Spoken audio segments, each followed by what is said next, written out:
শোনেন শোনেন, আপনার বউ আপনাকে এতটা ভালোবাসে না, আপনার বাবা আপনাকে এতটা ভালোবাসে না, আপনার মা আপনাকে এতটা ভালোবাসে না যতটা আপনাকে ভালোবাসেন মুহাম্মাদুর রাসূলুল্লাহ সাল্লাল্লাহু আলাইহি ওয়াসাল্লাম। মুমিনদের জন্য, এই উম্মতের জন্য গোটা জীবনটা তিনি উৎসর্গ করে দিয়েছেন। এই উম্মতের জন্য সারাটা জীবন তিনি কেঁদেছেন। কয়জন আপনার জন্য কতদিন চোখের পানি ফেলেছে, কিন্তু আপনি কি জানেন আজ থেকে ১৫০০ বছর আগে আপনার জন্য চোখের পানি ফেলেছেন মুহাম্মাদুর রাসূলুল্লাহ সাল্লাল্লাহু। আমাকে, আপনাকে, আমাদেরকে নবী করিম সাল্লাল্লাহু আলাইহি ওয়াসাল্লাম কত ভালোবাসেন, নবীজি আমাদেরকে কতটা মহব্বত করেন শোনেন। ১৫০০ বছর আগে আমার আপনার নবী আমাদের জন্য চোখের পানি ফেলেছেন। ১৫০০ বছর আগেই নবী দিয়ে আমাদের জন্য পেরেশানি করে করে চোখের পানিতে তিনি তার দাড়ি মোবারক কখনো কখনো মুসাল্লা ভিজিয়ে দিয়েছেন। এখনো নবী তার রওজা শরীফে শুয়ে শুয়ে আমাদের জন্য কাঁদছেন।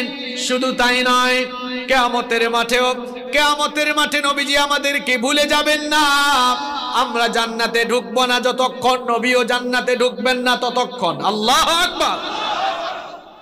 এই উম্মতের প্রতি নবীজির দরদ কেমন, উম্মতের প্রতি নবীজির ভালোবাসা কেমন, স্বয়ং রব্বুল আলামিন কোরআনুল কারীমে সেই কথা বলেছেন।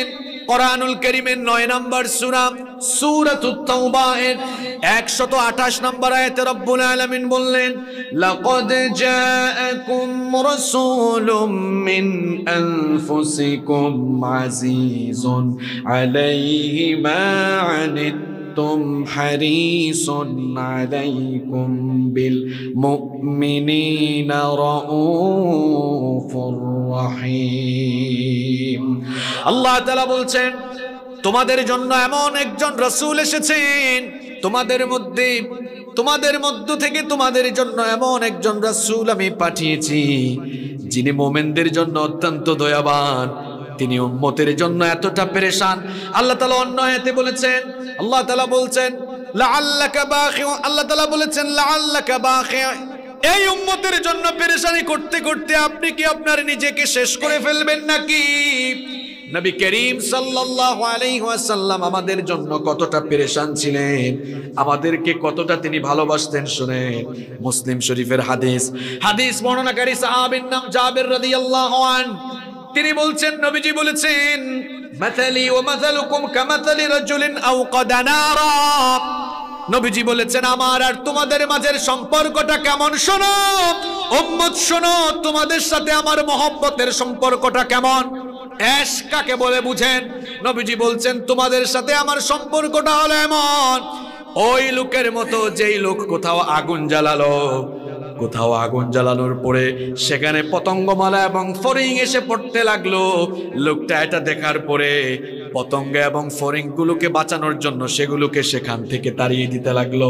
নবীজি বলছেন, প্রজ্বলিত আগুন থেকে ফড়িং এবং পতঙ্গমালাকে বাঁচানোর জন্য লোকটা যেমন অবিরাম প্রচেষ্টা করছে, আমিও ঠিক তেমনি আমার মায়ার উম্মতদেরকে জাহান্নামের আগুন থেকে বাঁচানোর পেরেশানি করছি।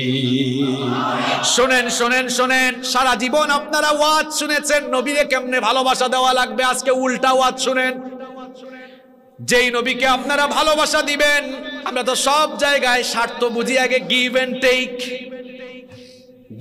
টেক সব জায়গায় আছে। আগে বোঝা দরকার কেন নবীকে ভালোবাসবেন। নবীকে এই জন্য ভালোবাসবেন, এই দুনিয়াতে আপনাকে যিনি সবচাইতে বেশি ভালোবেসেছেন তিনি মুহাম্মদ সাল্লাল্লাহু। আপনার বাবা আপনাকে এত ভালোবাসেন না, আপনার জন্মদাতা মা আপনাকে এত ভালোবাসেন না, প্রিয়তমা বিবিও আপনাকে এত ভালোবাসেন না যতটা আপনাকে ভালোবাসেন মুহাম্মাদুর রাসূলুল্লাহ। সবাই পড়েন সাল্লাল্লাহু আলাইহি ওয়াসাল্লাম। এই উম্মতের জন্য নবীজি কত কান্নাকাটি করেছেন, কত পেরেশানি করেছেন শুনেন। সহিহ ইবনে হিব্বানের ভেতরে এই হাদিস বর্ণিত হয়েছে। উম্মুল মুমিনিন আয়েশা রাদিয়াল্লাহু আনহা তিনি বলছেন, আমি সব সময় নবীজিকে উম্মতের জন্য পেরেশান দেখতাম, সব সময় আমি নবীজিকে উম্মতের জন্য বিষণ্ণ দেখতাম। আমি একবার নবীজিকে বললাম, বিষণ্ণ অবস্থায় দেখে নবীজিকে বললাম, ওগো আল্লাহর নবী, আপনি কি আমার জন্য একটু দোয়া করবেন না? নবীজি তখন বললেন, আয়েশা রে শোনো, তোমার জন্য এখনই আমি দোয়া করছি। আল্লাহর নবী হাত তুললেন, হাত তুলে নবীজি দোয়া করলেন, ওগো আমার রব, আমার আয়েশার আগের পরের সব গুনাহ মাফ করে দাও। আম্মা জান আয়েশা রাদিয়াল্লাহু আনহা এই দোয়া শুনে মুচকি হেসে মাথা নত করে দিলেন। নবীজি বললেন, আয়েশা, আমি যে দোয়া করেছি তুমি কি খুশি হয়েছো নাকি? আম্মা জান আয়েশা রাদিয়াল্লাহু আনহা বললেন, ওগো আল্লাহর নবী, আপনি দোয়া করেছেন, কেন আমি খুশি হব না? এটা তো আমার জন্য বড় আনন্দের বিষয়। নবীজি তখন বললেন, আয়েশা গো শোনো, তুমি আমাকে এতটা স্বার্থপর ভেবো না যে আমি কেবল তোমার জন্যই দোয়া করি। শোনো, আমি এখন যেমন তোমার জন্য দোয়া করলাম, আমি আমার প্রত্যেকটা নামাজে কেঁদে কেঁদে আমার প্রত্যেকটা উম্মতের জন্য আল্লাহর কাছে দোয়া করি। শুনেন শুনেন, যেই নবীকে আমরা ভালোবাসবো সেই নবী আমাদেরকে কতটা ভালোবেসেছেন, কত মহব্বত তিনি আমাদেরকে করেছেন। এখন আপনারা বলতে পারেন, হুজুর আমরা তো আখেরি জামানার মানুষ, নবীজি আমাদেরকে দেখেন নাই, আমরাও নবীজিকে দেখি নাই, এখন আমাদের প্রতি নবীর ভালোবাসা কেমন ছিল? শুনতেছেন আপনারা? আপনারা নবীকে দেখছেন? কথা কন না কেন? নবীকে দেখেছেন? আপনারা নবীজিকে দেখেন নাই, নবীজিও আমাদেরকে দেখেন নাই। প্রশ্ন হতে পারে, হুজুর তাহলে নবীজি আমাদেরকে কতটা মহব্বত করতেন, কতটা ভালোবাসতেন? আমাদের প্রতি নবীজির এশ কেমন, আমাদের প্রতি নবীজির দরদ কেমন? এবার মুসনাদে আহমদ থেকে আপনাদেরকে একটা হাদিস শোনাই। নবী করিম সাল্লাল্লাহু আলাইহি ওয়াসাল্লাম একদিন মসজিদে নববী থেকে বের হয়ে কুবার মসজিদের দিকে যাচ্ছেন। সাহাবায়ে কেরাম নবীজির সাথে, হঠাৎ করে নবীজি হু হু করে কেঁদে উঠলেন। সাহাবায়ে কেরাম জিজ্ঞেস করলেন, ইয়া রাসূলুল্লাহ, সবাই মহব্বতে বলেন সাল্লাল্লাহু আলাইহি ওয়াসাল্লাম, ওগো আল্লাহর রাসূল, হঠাৎ করে আপনি হু হু করে কেঁদে উঠলেন কেন? নবীজি তখন বললেন, আমার হঠাৎ করে আমার ভাইদের কথা মনে পড়ে গেল, আমার দিলটা ছটফট করছে, আমার ভাইদেরকে দেখার জন্য আমার মনটা ছটফট করছে। বলেন তো, নবীজির কি আপন কোনো ভাই ছিল নাকি? হ্যাঁ, আরো জোরে। ঘটনা শুনতেছেন তো মন দিয়ে? নবীজি সাহাবীদেরকে বললেন, আমার দিল ছটফট করতেছে, আমার ভাইদের সাথে ইচ্ছা করতেছে আমি নিজে গিয়ে দেখা করি। আল্লাহু আকবার। সাহাবায়ে কেরাম কথাটা বুঝলেন না, জিজ্ঞেস করলেন, ওগো আল্লাহর রাসূল, আপনার তো কোনো ভাই নাই, কাদের কথা আপনি বলছেন? নবীজি বলছেন, সাহাবীরা রে শোনো, তোমরা তো নিজের চোখে সামনাসামনি আমাকে দেখে ঈমান এনেছো। আমার মনে পড়েছে ওই শেষ জামানার আমার পাগলা আশেকদের কথা, পাগলা উম্মতের কথা, যারা আমাকে না দেখে ঈমান এনে আমার ইজ্জত রক্ষার জন্য জীবন দিতে প্রস্তুত হয়ে যাবে। সাহাবীরা তখন বললেন, ওগো আল্লাহর নবী, আখেরি উম্মত, আখেরি জামানার উম্মত যদি আপনার ভাই হয়, আমরা কি আপনার ভাই নই? কথা শুনতেছেন? আমরা কি আপনার ভাই নই? নবীজি তখন বললেন, না না, তোমরা আমার ভাই নও, তোমরা হচ্ছে আমার সাহাবী, তোমরা হচ্ছে আমার সাথী। ওই আখেরি জামানার শেষ জামানার উম্মত, তারা হলো আমার ভাই। আমার বাবারা, আমার ভাইয়েরা শোনেন, সেই সময়ে নবীজি সাহাবীদের চাইতে আমাদের প্রতি দরদ যদি এত বেশি দেখায় থাকেন, দুনিয়ায় যদি আমাদের প্রতি নবীজির দরদ বেশি হয়, বলেন তো দেখি হাসরের মাঠে আমাদের প্রতি দরদ বেশি হবে না কম হবে?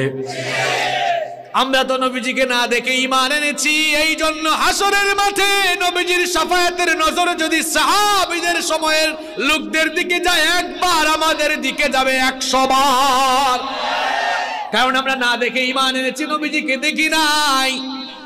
নবীজি আমাদেরকে কতটা ভালোবেসেছেন শুনেন, হাদিসে এসেছে, হাদিস শরীফের মধ্যে এসেছে, লিকুল্লি নাবিয়্যিন মুস্তাজাবুদ দাওয়া।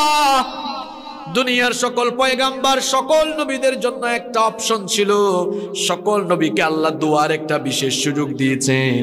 দুনিয়াতে সকল নবীকে আল্লাহ একটা সুযোগ দিয়েছেন, একটা দোয়া করার সুযোগ আল্লাহ সবাইকে দিয়েছেন। ওই দোয়া তারা করলে সঙ্গে সঙ্গে দোয়া যিনি কবুল করবেন, সবাই বলেন তিনি কে?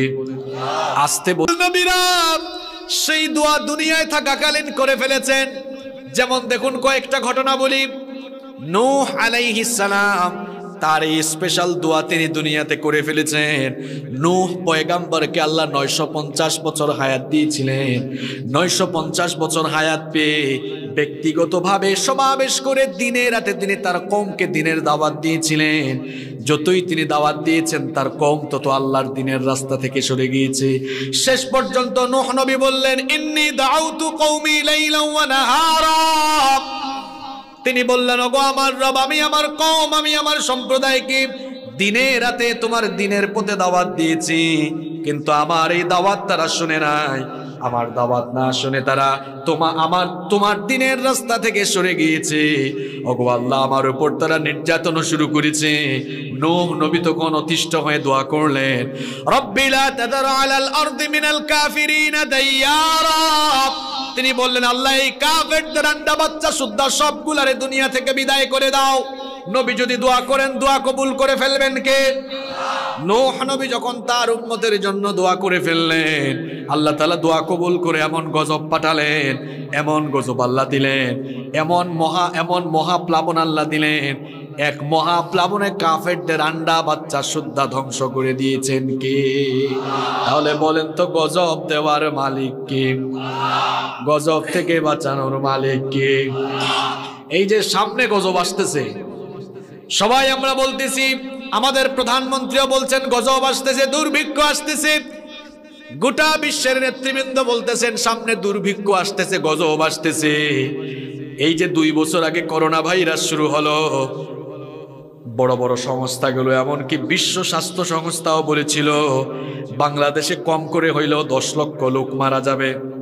এটা আমার কথা না, বিবিসি CNN এর রিপোর্ট। WHO বলেছিল যে বাংলাদেশে কমপক্ষে 10 লক্ষ লোক মারা যাবে। 1 লক্ষ মরছেনি। কথা বলছেন না কেন আপনারা? বাঁচায় দিয়েছেন কে? আপনারা করোনার চেয়ে বেশি শক্তিশালী, তাই না? এই জন্য বেঁচে গেছেন আপনারা। আপনাদের চিকিৎসা ফ্রান্স, আমেরিকা, ইংল্যান্ডের চেয়ে অনেক উন্নত। তাহলে বাঁচাইছেন কে? হেফাজত করেছেন কে? তবে আমাদেরকে একটু নিয়ন্ত্রণ হওয়া দরকার। আমরা যে হারে জুলুম বাড়িয়ে দিয়েছি, এই রকম জুলুম চালালে এমন তমসাচ্ছন্ন অন্ধকার নেমে আসবে, সুবহে সাদেক আর সম্ভব হবে না। এজন্য মাননীয় প্রধানমন্ত্রীকে আমরা বলবো, দেশের উলামাদেরকে মুক্ত করে দেন। গজব আল্লাহ তুলে নেবেন। উলামায়ে কেরাম তারা কোনো চোর ডাকাত নন, সন্ত্রাস নন। ইসলাম জঙ্গিবাদে বিশ্বাস করে না, সন্ত্রাসে বিশ্বাস করে না। আমরা বলবো কওমি আলিয়া সকল ঘরানার সকল আলেমদেরকে অচিরেই জেলখানা থেকে বের করে দেন।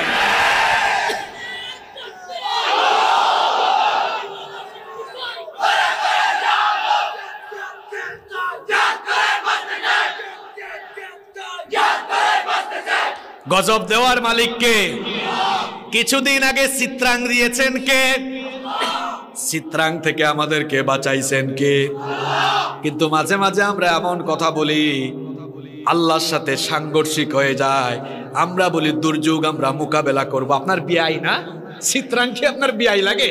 যে আপনি এটাকে আপনারা চট্টগ্রামে কি বলেন? আমার বাড়ি তো সিলেট, আমরা সিলেট হয় কিতা ফাঞ্জা খেলা না কিতা জানি ভাই, আল্লাহ জানে, আমি ভুলে গেছি। আপনারা কি বলেন? ওই যে হাতে হাত লাগায় পাঞ্জা খেলা মিলে গেছে, মাশাআল্লাহ। ওই যে চট্টগ্রাম আর সিলেট এক মারপেটের 2 ভাই আর কি, পাঞ্জা খেলা। বাপরে বাপ, দুর্যোগের সাথে দুর্যোগ মোকাবেলা করবে। আপনার বিআই লাগে যে আপনি পাঞ্জা খেলবেন না? হাসিয়েন না, হাসাবার জন্য বলছি না, এগুলো মারাত্মক কুফরি কথা। বলা যায় এই রকম আসন্ন দুর্যোগ থেকে ক্ষয়ক্ষতি কমানোর জন্য আমরা প্রস্তুতি নিয়েছি। বাদবাকি আল্লাহ ভরসা, আল্লাহ আমাদেরকে হেফাজত করবেন ইনশাআল্লাহ। কথার মধ্যে আদব আছে না নাই? শোনেন শোনেন, মুখ দিয়ে বিশ্বকে জয় করা যায়। মুখ দিয়ে বিশ্বকে জয় করা, মুখের সুন্দর কথা থাকলে মহাগজ। দেখেন তো কথা, কথা কি জিনিস? কথার নাম লতা। ওইদিকে আইয়ুব আলাইহিস সালাম 18 বছর অসুস্থ, জবান দিয়ে এমন কথা বের করেছে, খুশি হয়ে গিয়েছে কে? বলেছে রব্বি আন্নী মাসানিয়াদ-দুররু ওয়া আনতা আরহামুর। ইউনুস নবী মাছের পেটে চলে গিয়েছে, এমন কথা, এমন দোয়া মুখ থেকে বের করেছে, খুশি হয়ে গিয়েছেন কে? মাছের পেট থেকে বাঁচায় দিয়েছেন কে? হ্যাঁ, ঠাডা ভরার পরেও বুঝি আমাদের হুঁশ ফিরে না। মুখের ভাষা ঠিক করা দরকার। বেশি বেশি জিকির আজকার করা দরকার, ইস্তেগফার করা দরকার, মুখের ভাষা সুন্দর করা দরকার। গোলাম মালিকের সামনে গোলামের মতোই থাকা লাগবে। এমন একটা পার্ট নেই যেন হেতে মালিক হয়ে গেছে, আমরা মোকাবেলা করব। তোমার বাপ দাদার 14 গোষ্ঠী মিলে মোকাবেলা করতে পারবে? আল্লাহ যদি জমিনকে ধ্বংস করে দিতে চান, আল্লাহর কয়েক বছর সময় লাগবে। হ্যাঁ, একবার জলোচ্ছ্বাস উঠে দিলেই তো শেষ, সব শেষ। একটা নাড়া মারলেই তো সব শেষ ভূমিকম্প দিয়া। ভয় করতে হবে কাকে? আমি বলছিলাম, মনে আছে তো কোন জায়গায় ছিলাম? কোন জায়গায় ছিলাম বলেন তো দেখি। না না, চিত্রাঙ্গে না, একটা হাদিসে ছিলাম না? কোন হাদিসে ছিলাম? হ্যাঁ, মাশাআল্লাহ। সব নবীকে দোয়ার একটা বিশেষ সুযোগ দেওয়া হয়েছে। সব নবীরা সেই সুযোগ দুনিয়াতে কাজে লাগিয়েছেন। নূহ নবী তার উম্মতের জন্য বদদুয়া করে সেই দোয়াকে কাজে লাগিয়েছেন। ওইদিকে সুলাইমান নবী ওই দোয়াটা দুনিয়ায় করে ফেলেছেন। সুলাইমান নবী এমন দোয়া করেছেন, তিনি বললেন রব্বিগফিরলি রব্বিগফিরলি ওয়া হাবলি মুলকান লা ইয়ানবাগি লিআহাদিন মিন বাদি। তিনি বললেন, আল্লাহ আমাকে মাফ করো আর আমাকে এমন ক্ষমতার মালিক বানাও যেই রকম ক্ষমতা কিয়ামত পর্যন্ত আমার পরে আর কেউ পাবে। এই দোয়া কবুল করলেন কে? এই জন্য সুলাইমান নবীকে আল্লাহ এমন ক্ষমতাওয়ালা বানালেন, এই রকম ক্ষমতা আজ পর্যন্ত দুনিয়াতে কেউ পায় নাই, কিয়ামত পর্যন্ত কেউ পাবে। এই যুবকরা শোনো, সুলাইমান নবী কেমন প্রেসিডেন্ট ছিলেন জানো নাকি? সুলাইমান নবী আল্লাহর কাছ থেকে ক্ষমতা চাইয়া আনছে, সুবহানাল্লাহ। তিনি বলেছেন, আল্লাহ এমন ক্ষমতার মালিক আমাকে বানাও যেই রকম ক্ষমতা আমার পরে কিয়ামত পর্যন্ত আর কেউ পাবে না। আল্লাহ বললেন, সুলাইমান আমি তোমাকে এমন ক্ষমতা দিব রে সুলাইমান, যেই রকম ক্ষমতা পাওয়া তো দূরের কথা, এই রকম ক্ষমতার কথা মানুষ কোনোদিন কল্পনাও করতে পারবে। এমন ক্ষমতার মালিক আল্লাহ তাকে দিলে, এমন ক্ষমতার মালিক আল্লাহ তাকে বানালেন। পিঁপড়ার ভাষা বুঝতেন? পিঁপড়া, পিঁপড়া বুঝেন? অবাজি মুখে দি, মুখ দিয়ে দেখি কথা আপনাদের হ্যাঁ বেরোচ্ছে না, একেবারে কথা বলবেন না, মুখ দিয়ে হতা বাইর নয়। হ্যাঁ হইব না? পিঁপড়া চিনেন? পিঁপড়া কোরআনে কারিমে পিঁপড়ার নামে সূরা আছে, সূরার নাম সূরা পিঁপড়া। আমি বাংলা বলছি, আপনারা পারেন নাকি?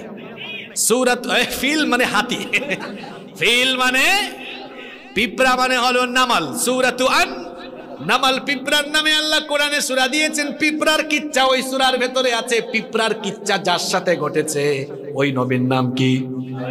সুলাইমান নবী পিঁপড়ার ভাষা বুঝতেন, পাখির ভাষা বুঝতেন, এমন ক্ষমতা। পাখির ভাষা বুঝতেন, এমন কি বাতাস তার হুকুম মানত। শুধু মানুষ নয়, জিন জাতিকেও তিনি শাসন করেছেন। বাইতুল মুকাদ্দাস মসজিদকে আপনারা চিনেন নাকি? গেছেন নাকি আপনারা? নাম শুনছেন তাই না? বাইতুল মুকাদ্দাস, এই মসজিদটা সুলাইমান নবী মানুষ দিয়ে নয়, জিন জাতি দিয়ে তিনি এই বাইতুল মুকাদ্দাস নির্মাণ করেছেন। আল্লাহু আকবার। এই ঘটনাও কোরআনে কারিমে এসেছে। সুলাইমান নবীকে আল্লাহ এমন ক্ষমতার মালিক বানালেন, এই রকম ক্ষমতা দুনিয়ার কেউ আর পায় না।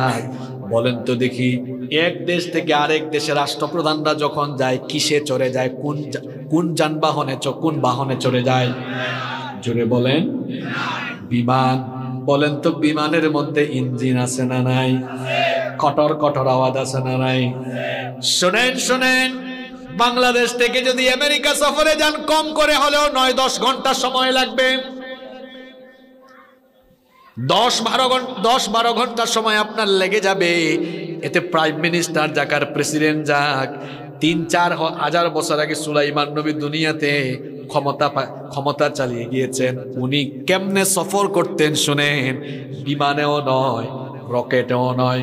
ওই যুগে বিজ্ঞানও ছিল না, বিজ্ঞানাগার ছিল না, বিজ্ঞানীও ছিল না। ওই যে তিনি দোয়া করছেন, আল্লাহ এমন ক্ষমতা দাও যে ক্ষমতা কেউ আর পাবে না। আল্লাহ বললেন, সুলাইমান এমন ক্ষমতা দিচ্ছি, কিয়ামতের আগের যুগের মানুষরা অবাক হবে, এমন ক্ষমতা সুলাইমান পাইছে কেমনে। সুলাইমান নবীকে আল্লাহ বললেন, এমন ক্ষমতার মালিক তোমাকে বানাবো, তোমাকে আমি ইঞ্জিন ছাড়া বাহন দিয়ে চড়াবো। আল্লাহু আকবার। সুলাইমান নবী বললেন, ওগো আল্লাহ, এটা আবার কেমন বাহন? আল্লাহ বললেন, তুমি তোমার সিংহাসনে উঠে বসো। তুমি যখন সিংহাসনে উঠে বসবা, ইঞ্জিন ছাড়া, বিনা আওয়াজে, বিনা ইঞ্জিনে বাতাসের মাধ্যমে বসার সঙ্গে সঙ্গে 1 মাসের পথ চলে যাবা। শুধু সুবহানাল্লাহ বললে চলবে না, বলেন এই রকম ক্ষমতা দুনিয়ার কেউ পাইছে? ওই বেটা পুতিন পাইছে? হ্যাঁ, জো বাইডেন পাইছে? তার বাপ দাদারা পাইছে? ভবিষ্যতে কেউ পাবে? উঠে সিংহাসনে বসেছে, আওয়াজ নাই, ইঞ্জিন নাই, বাতাসের মাধ্যমে 1 মাসের পথ চলে গিয়েছে। সুবহানাল্লাহ। আবার সন্ধ্যাবেলা 1 মাসের পথ ফিরেও এসেছে। আমি বলছিলাম লিকুল্লি নাবিয়্যিন দাওয়াতুম মুস্তাজাবা, সকল নবীকে আল্লাহ দুয়ার একটা বিশেষ সুযোগ দিয়েছেন। সব নবীরা ওই দোয়াটা দুনিয়ায় করে ফেলেছেন, একজন ওই দোয়াটা করেন নাই, রেখে দিয়েছেন উম্মতের জন্য। তিনি আমাদের নবী মুহাম্মদুর রাসূলুল্লাহ সাল্লাল্লাহু আলাইহি ওয়াসাল্লাম। সারাটা জীবন কত কষ্ট করেছেন, 3 দিন 4 দিন না খাওয়া ছিলেন। তখন তিনি যদি আল্লাহর কাছে চাইতেন, আল্লাহ আমাকে আসমান থেকে খাবার দাও, আল্লাহ কি খাবার দিতেন না? ক্ষুধার্ত অবস্থায় সেই দোয়াটা করেন নাই। আবার তায়েফের ময়দানে যখন গিয়েছেন, তায়েফের কাফেরগুলো যখন নবীজির শরীর থেকে রক্ত ঝরিয়েছে, আল্লাহ যদি বলতেন আল্লাহ আসমান থেকে আমাকে সাহায্য পাঠাও, আল্লাহ কি পাঠাইতেন না? ওই দিনও আমার নবী দোয়াটা করলেন না। তায়েফের ময়দানে আমার নবীর শরীর মোবারক থেকে যখন রক্ত ঝরছে, মালাকুল জাবাল পাহাড়ের ফেরেশতা এসে বলল, ইয়া রাসূলুল্লাহ, সবাই পড়েন সাল্লাল্লাহু আলাইহি ওয়াসাল্লাম, আপনার শরীর মোবারক থেকে, দেহ মোবারক থেকে রক্ত ঝরছে, আমরা সহ্য করতে পারছি না। ওগো আল্লাহর নবী, আমি হলাম পাহাড়ের দায়িত্বে নিয়োজিত ফেরেশতা, আমার গায়ে আল্লাহ এত শক্তি দিয়েছেন, আপনি যদি আমাকে হুকুম করেন, 2 দিকের পাহাড় আমার হাতের তালুতে নিয়ে সবগুলা কাফেরদেরকে আমি মাটির নিচে দাবায় দিতে পারবো। আল্লাহর নবী, মায়ার নবী, দয়ার নবী, উম্মতের জন্য যার এত দরদ, সেই নবী বললেন, হে পাহাড়ের ফেরেশতা শোনো, আমি যদি আদেশ করি আর আমার আদেশ মতো যদি সবগুলা কাফেরকে মেরে ফেলো, একটা কাফেরও যদি বেঁচে না থাকে, তাহলে কার মুখে আমি পৌঁছে দিব লা ইলাহা ইল্লাল্লাহু মুহাম্মাদুর রাসূলুল্লাহ সাল্লাল্লাহু। আমার নবী তায়েফের ময়দানে যখন নির্যাতিত হয়েছেন, তখনও সেই দোয়াটা করেন নাই। নবীজির কলিজার টুকরা 2 নাতি হাসান আর হুসাইন দিনের পর দিন না খেয়ে থেকেছে, নবীজি হাসান হুসাইনের জন্য ওই দোয়াটা করেন নাই। নবীজি তার কলিজার টুকরা মেয়ে ফাতেমার জন্য ওই দোয়াটা করেন নাই। নবীজি তার জামাই আলী রাদিয়াল্লাহু আনহুর জন্য দোয়াটা করেন নাই। নবীজি উহুদের যুদ্ধের দিনে যখন দান মোবারক শহীদ হয়েছে, সেই দিনও ওই দোয়াটা করেন নাই, রেখে দিয়েছেন আমাদের জন্য। কারণ হাসরের মাঠে আমরা আসামি হয়ে যাব, সেই দিন আমাদের জন্য শাফায়াতকারী হয়ে যাবেন তিনি। এখন তো সূর্য মানুষের মাথার থেকে 9,30,00,000 মাইল দূরে, 9,30,00,000 মাইল দূর থেকে গ্রীষ্মকালে সূর্য যখন তাপ দেয়, গরমের চোটে মানুষ গাছের ছায়ার নিচে আশ্রয় নেয়, এসির নিচে গিয়ে আশ্রয় নেয়। 9,30,00,000 মাইল দূরের সূর্যের তাপে যদি এই দশা হয়, কাল কিয়ামতের কঠিন দিনে 9,30,00,000 মাইল দূরের সূর্য যখন একেবারে মাথার উপরে নেমে আসবে, সূর্যের প্রচন্ড তাপে জমিন সেদিন তামার জমিন হয়ে যাবে।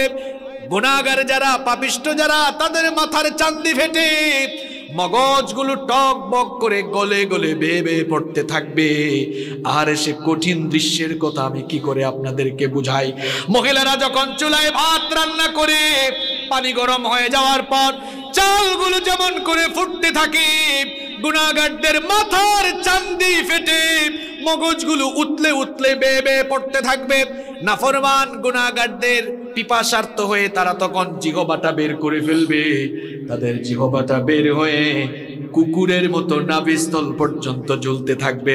শুধুমাত্র হাসরের মাঠে, হাসরের দিনটা কত লম্বা হবে শুনেন। নবীজি বলেছেন 50,000 সানাতিন মিম্মা তাউদ্দুন। নবীজি বলেছেন দুনিয়ায় যে তোমরা হিসেব করো, দুনিয়ার হিসেব অনুযায়ী বিচারের দিন 50,000 বছর লম্বা হয়ে যাবে। আল্লাহু আকবার। সেই দিন মানুষগুলো হাসরের মাঠে দাঁড়িয়ে থাকতে থাকতে পেরেশান হয়ে যাবে। চলে যাবে মানুষেরা, পৃথিবীর প্রথম মানুষ এবং প্রথম নবী আমাদের বাবা সাইয়েদিনা আদম আলাইহিস সালামের কাছে গিয়ে বলবে, বাবা আদম, হাসরের মাঠে দাঁড়ায় থাকতে থাকতে আমাদের সহ্য হয় না, দয়া করে আমাদের জন্য একটু দোয়া করেন, আল্লাহ যেন বিচারের কাজটা শুরু করে দেন। বাবা আদম তখন বলবেন, আমি পারবো না, নিষিদ্ধ গাছের ফল ভক্ষণ করেছিলাম, জানি না আজ রব আমার সঙ্গে কি ব্যবহার করেন, আমি পারবো না, চলে যাও আমার ছেলে নূহ এর কাছে। লোকেরা চলে যাবে সাইয়েদনা নূহ আলাইহিস সালামের কাছে। সাইয়েদনা নূহ আলাইহিস সালাম তখন বলবেন, আমি আমার উম্মতের জন্য বদদুয়া করেছিলাম, জানি না আজ আল্লাহ তাআলা আমার সঙ্গে কি ব্যবহার করে, আমিও পারবো না, চলে যাও মূসা কালিমুল্লাহর কাছে। লোকেরা গিয়ে দেখবে মূসা কালিমুল্লাহ নিজেকে বাঁচানোর ধান্দায় আছেন, নফসি নফসি জিকির করছেন। লোকেরা গিয়ে বলবে, ওগো নবী মূসা, দোয়া করেন আল্লাহ যেন বিচারের কাজটা শুরু করে দেয়।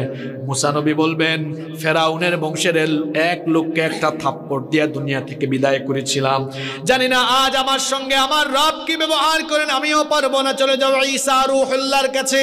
লোকেরা সাইয়েদনা ঈসা ইবনে মারইয়ামের কাছে যাবে। সাইয়েদনা ঈসা আলাইহিস সালাম বলবেন, আমিও পারবো না, কারণ খ্রিস্টানরা আমাকে আল্লাহর ছেলে বানিয়েছে, এত জায়গায় ঘোরাঘুরি কইরা আজ কোনো কাজ হবে না, চলে যাও আখেরে নবী মুহাম্মাদুর রাসূলুল্লাহ সাল্লাল্লাহু আলাইহি ওয়াসাল্লামের কাছে। লোকেরা যাবে নবীজির কাছে, যাবে গিয়ে দেখবে নবীজি মাকামে মাহমুদের কাছে।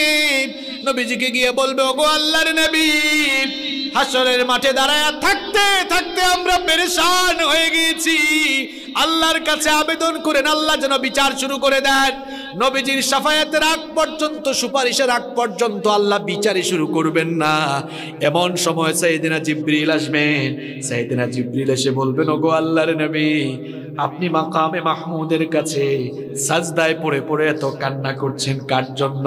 আজকে তো হাসরের মাঠ, চলেন চলেন, জান্নাত আপনাকে দিয়ে উদ্বোধন করা হবে, আল্লাহ আপনাকে ডাকছেন, আল্লাহর সিংহাসনের পাশে আজকে আপনি বসবেন। নবীজি যাবেন, গিয়ে বলবেন, ওগো মাবুদ, তোমার সিংহাসনের পাশে যদি আমি বসে থাকি, ওইদিকে মিজানে আর পুলসিরাতে আমার উম্মতের কি দশা হয় আমি তো জানবো না। ওগো আল্লাহ, আমি তোমার পাশে বসবো না, মিজানে যাব, পুলসিরাতে যাব, আমার আটকা পড়া উম্মতদেরকে সুপারিশ করে করে তোমার কাছে নিয়ে আসবো। আল্লাহু আকবার। নবীজি সাজদায় পড়ে যাবেন। নবীজি সাজদায় পড়ে যাবেন, আল্লাহ তাআলার রহমতের দরিয়ায় জোশ মারবে। আল্লাহ বলবেন, ইরফা রাসাক, নবী মাথা উঠান, সাল তুতাহু, কি চাইবেন আমার কাছে চান।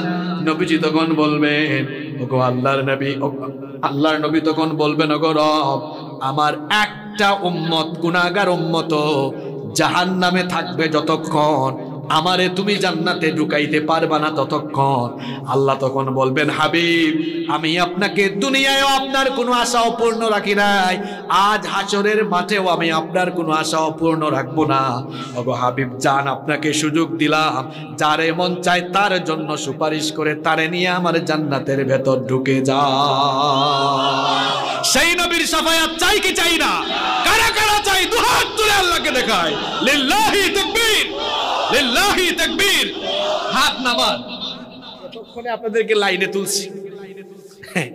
নবীজির শাফায়াত আমরা সবাই চাই। এবার আসেন, শাফায়াত পাইতে হলে কি করা লাগবে? এমনি এমনি পাবেন? হাই হাই, এবার তো মূল ওয়াজ শুরু হবে। তাইলে আমরা যে নবীজিকে ভালোবাসবো, নবীজি আমাদেরকে ভালোবেসেছেন কম না বেশি, এখনো ভালোবাসেন। নবীজি আমাদেরকে সব থেকে, হাসরের মাঠ পর্যন্ত নবীজি আমাদেরকে ভালোবাসবেন সবচাইতে। এবার নবীজির সুপারিশ পাইতে হলে কি করতে হবে? নবীজিকে ভালোবাসতে, নবীজির ভালোবাসার উম্মত হইতে হলে আপনাকেও নবীজিকে ভালোবাসতে। কষ্ট হচ্ছে আপনাদের? আমি কিন্তু এখন মূল কথাগুলো শুরু করব, শুনবেন তো আপনারা? তবে বেশি লম্বা করব না, কয়েক মিনিটে শেষ করব ইনশাআল্লাহ।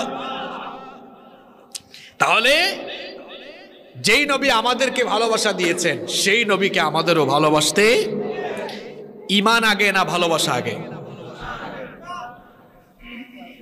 বুঝে শুনে উত্তর দেন। ঈমান আগে না ভালোবাসা আগে? নো, উত্তর হয় নাই আপনাদের। ঈমান আগে না, ভালোবাসা। দলিল কোথায়?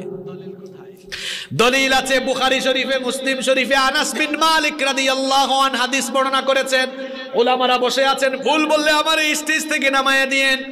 নবীজি বলছেন লা ইউমিনু আহাদুকুম হাত্তা আকুনা আহাব্বা ইলাইহি মিন ওয়ালিদিহি ওয়া ওয়ালাদিহি ওয়ান নাসি আজমাইন। এবার অনুবাদ করে দিই, নবীজি বলেছেন তোমাদের কেউ ঈমানদার হতে পারবে না ততক্ষণ তার সন্তান সন্ততি মা বাপ এমনকি দুনিয়ার সবকিছুর চাইতে আমাকে বেশি ভালোবাসবে না যতক্ষণ ঈমানের খাতায় রেজিস্ট্রেশন হবে না, ঈমানের খাতায় নামই উঠবে না যতক্ষণ না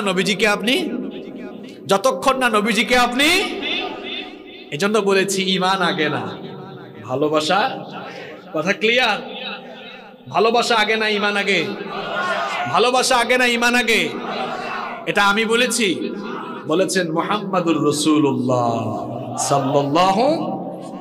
ঈমান আনার আগেই নিজের জীবনটা নবীজির জন্য উৎসর্গ করে দেওয়া লাগবে। এই জন্য রব্বুল আলামিন কোরআনুল কারীমের 33 নম্বর সূরা সূরাতুল আহজাবের 6 নম্বর আয়াতে বলেছেন আন-নাবিয়্যু আওলা বিল মুমিনিনা মিন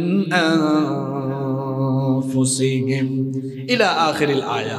আল্লাহ তাআলা বলছেন ঈমানদারদের কাছে নবী হচ্ছেন তাদের নিজের জীবনের চাইতেও আরো বেশি প্রিয়।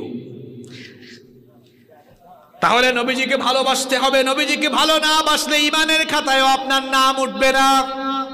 এমনকি আল্লাহর ভালোবাসা আমরা সবাই চাই, বলেন তো সবাই আল্লাহর রহমত আল্লাহর ভালোবাসা চাই কি চাই না? আল্লাহর রহমত আল্লাহর ভালোবাসা পাইতে হলে নবীকে ভালোবেসে নবীজিকে অনুসরণ করা লাগবে, নইলে আপনি আল্লাহর রহমতও পাবেন না। এই জন্য আল্লাহ তাআলা কোরআনে বলেছেন কুল ইন কুনতুম তুহিব্বুনাল্লাহা ফাত্তাবিউনি ইউহিব্বুকুমুল্লাহু ওয়া ইয়াগফির লাকুম যুনুবাকুম ওয়াল্লাহু গফুরুর রহিম। আল্লাহ তাআলা বলছেন হে নবী আপনি বলে দিন তোমরা যদি আল্লাহকে ভালোবাসতে চাও, আল্লাহকে ভালোবাসার আগে ফাত্তাবিউনি আমাকে ভালোবেসে আগে আমার অনুসরণ করো। আমাকে ভালোবেসে যদি আমাকে অনুসরণ করো তোমরা আল্লাহকে ভালোবাসা লাগবে না। ইউহিব্বুকুমুল্লাহ আল্লাহ তাআলা নিজেই তোমাদেরকে ভালোবাসবেন। আর আল্লাহ যখন তোমাদেরকে ভালোবাসবেন তখন কি করবেন? শোনো শোনো ওয়া ইয়াগফির লাকুম যুনুবাকুম ওয়াল্লাহু গফুরুর রহিম। আল্লাহ যখন তোমাদেরকে ভালোবাসবেন তখন তোমাদের সব গুনাহ আল্লাহ মাফ করে দিবেন। তাহলে আল্লাহর রহমত পেতে হলো আল্লাহ তাআলাকে ভালোবাসতে হবে, আল্লাহ নবীকে ভালোবাসতে হবে, জীবনে মননে নবীজিকে ভালোবাসতে হবে। এই জীবনেও নবীজিকে ভালোবাসলে ফায়দা আছে না নাই? যদি আপনি নবীজিকে ভালোবেসে অনুসরণ করতে পারেন আপনার গুনাহ মাফ করে দিবেন কে? আবার যদি নবীজিকে আপনি সব সময় ভালোবাসতে পারেন তাহলে হাসরের মাঠে নবীর সঙ্গে আপনাকে জান্নাত দিবেন কে? দেখেন একটা ঘটনা শোনাই। আনাস বিন মালিক রাদিয়াল্লাহু আনহু মুসনাদে আহমদে হাদিস বর্ণিত হয়েছে, তিনি বলছেন আন্না রাজুলান ক্বাল ইয়া রাসূলুল্লাহ, সবাই পড়েন সাল্লাল্লাহু আলাইহি ওয়াসাল্লাম। আনাস রাদিয়াল্লাহু আনহু বলছেন একবার এক লোক নবীজির কাছে আসলো, এসে বলল মাতাসা, ওগো আল্লাহর নবী কিয়ামত কখন হবে? নবীজি তখন বললেন ওয়া মাযা আ'দাদতা লিস-সা, কিয়ামতের জন্য তুমি কি প্রস্তুতি নিয়েছো? কোনো প্রস্তুতি আছে নাকি?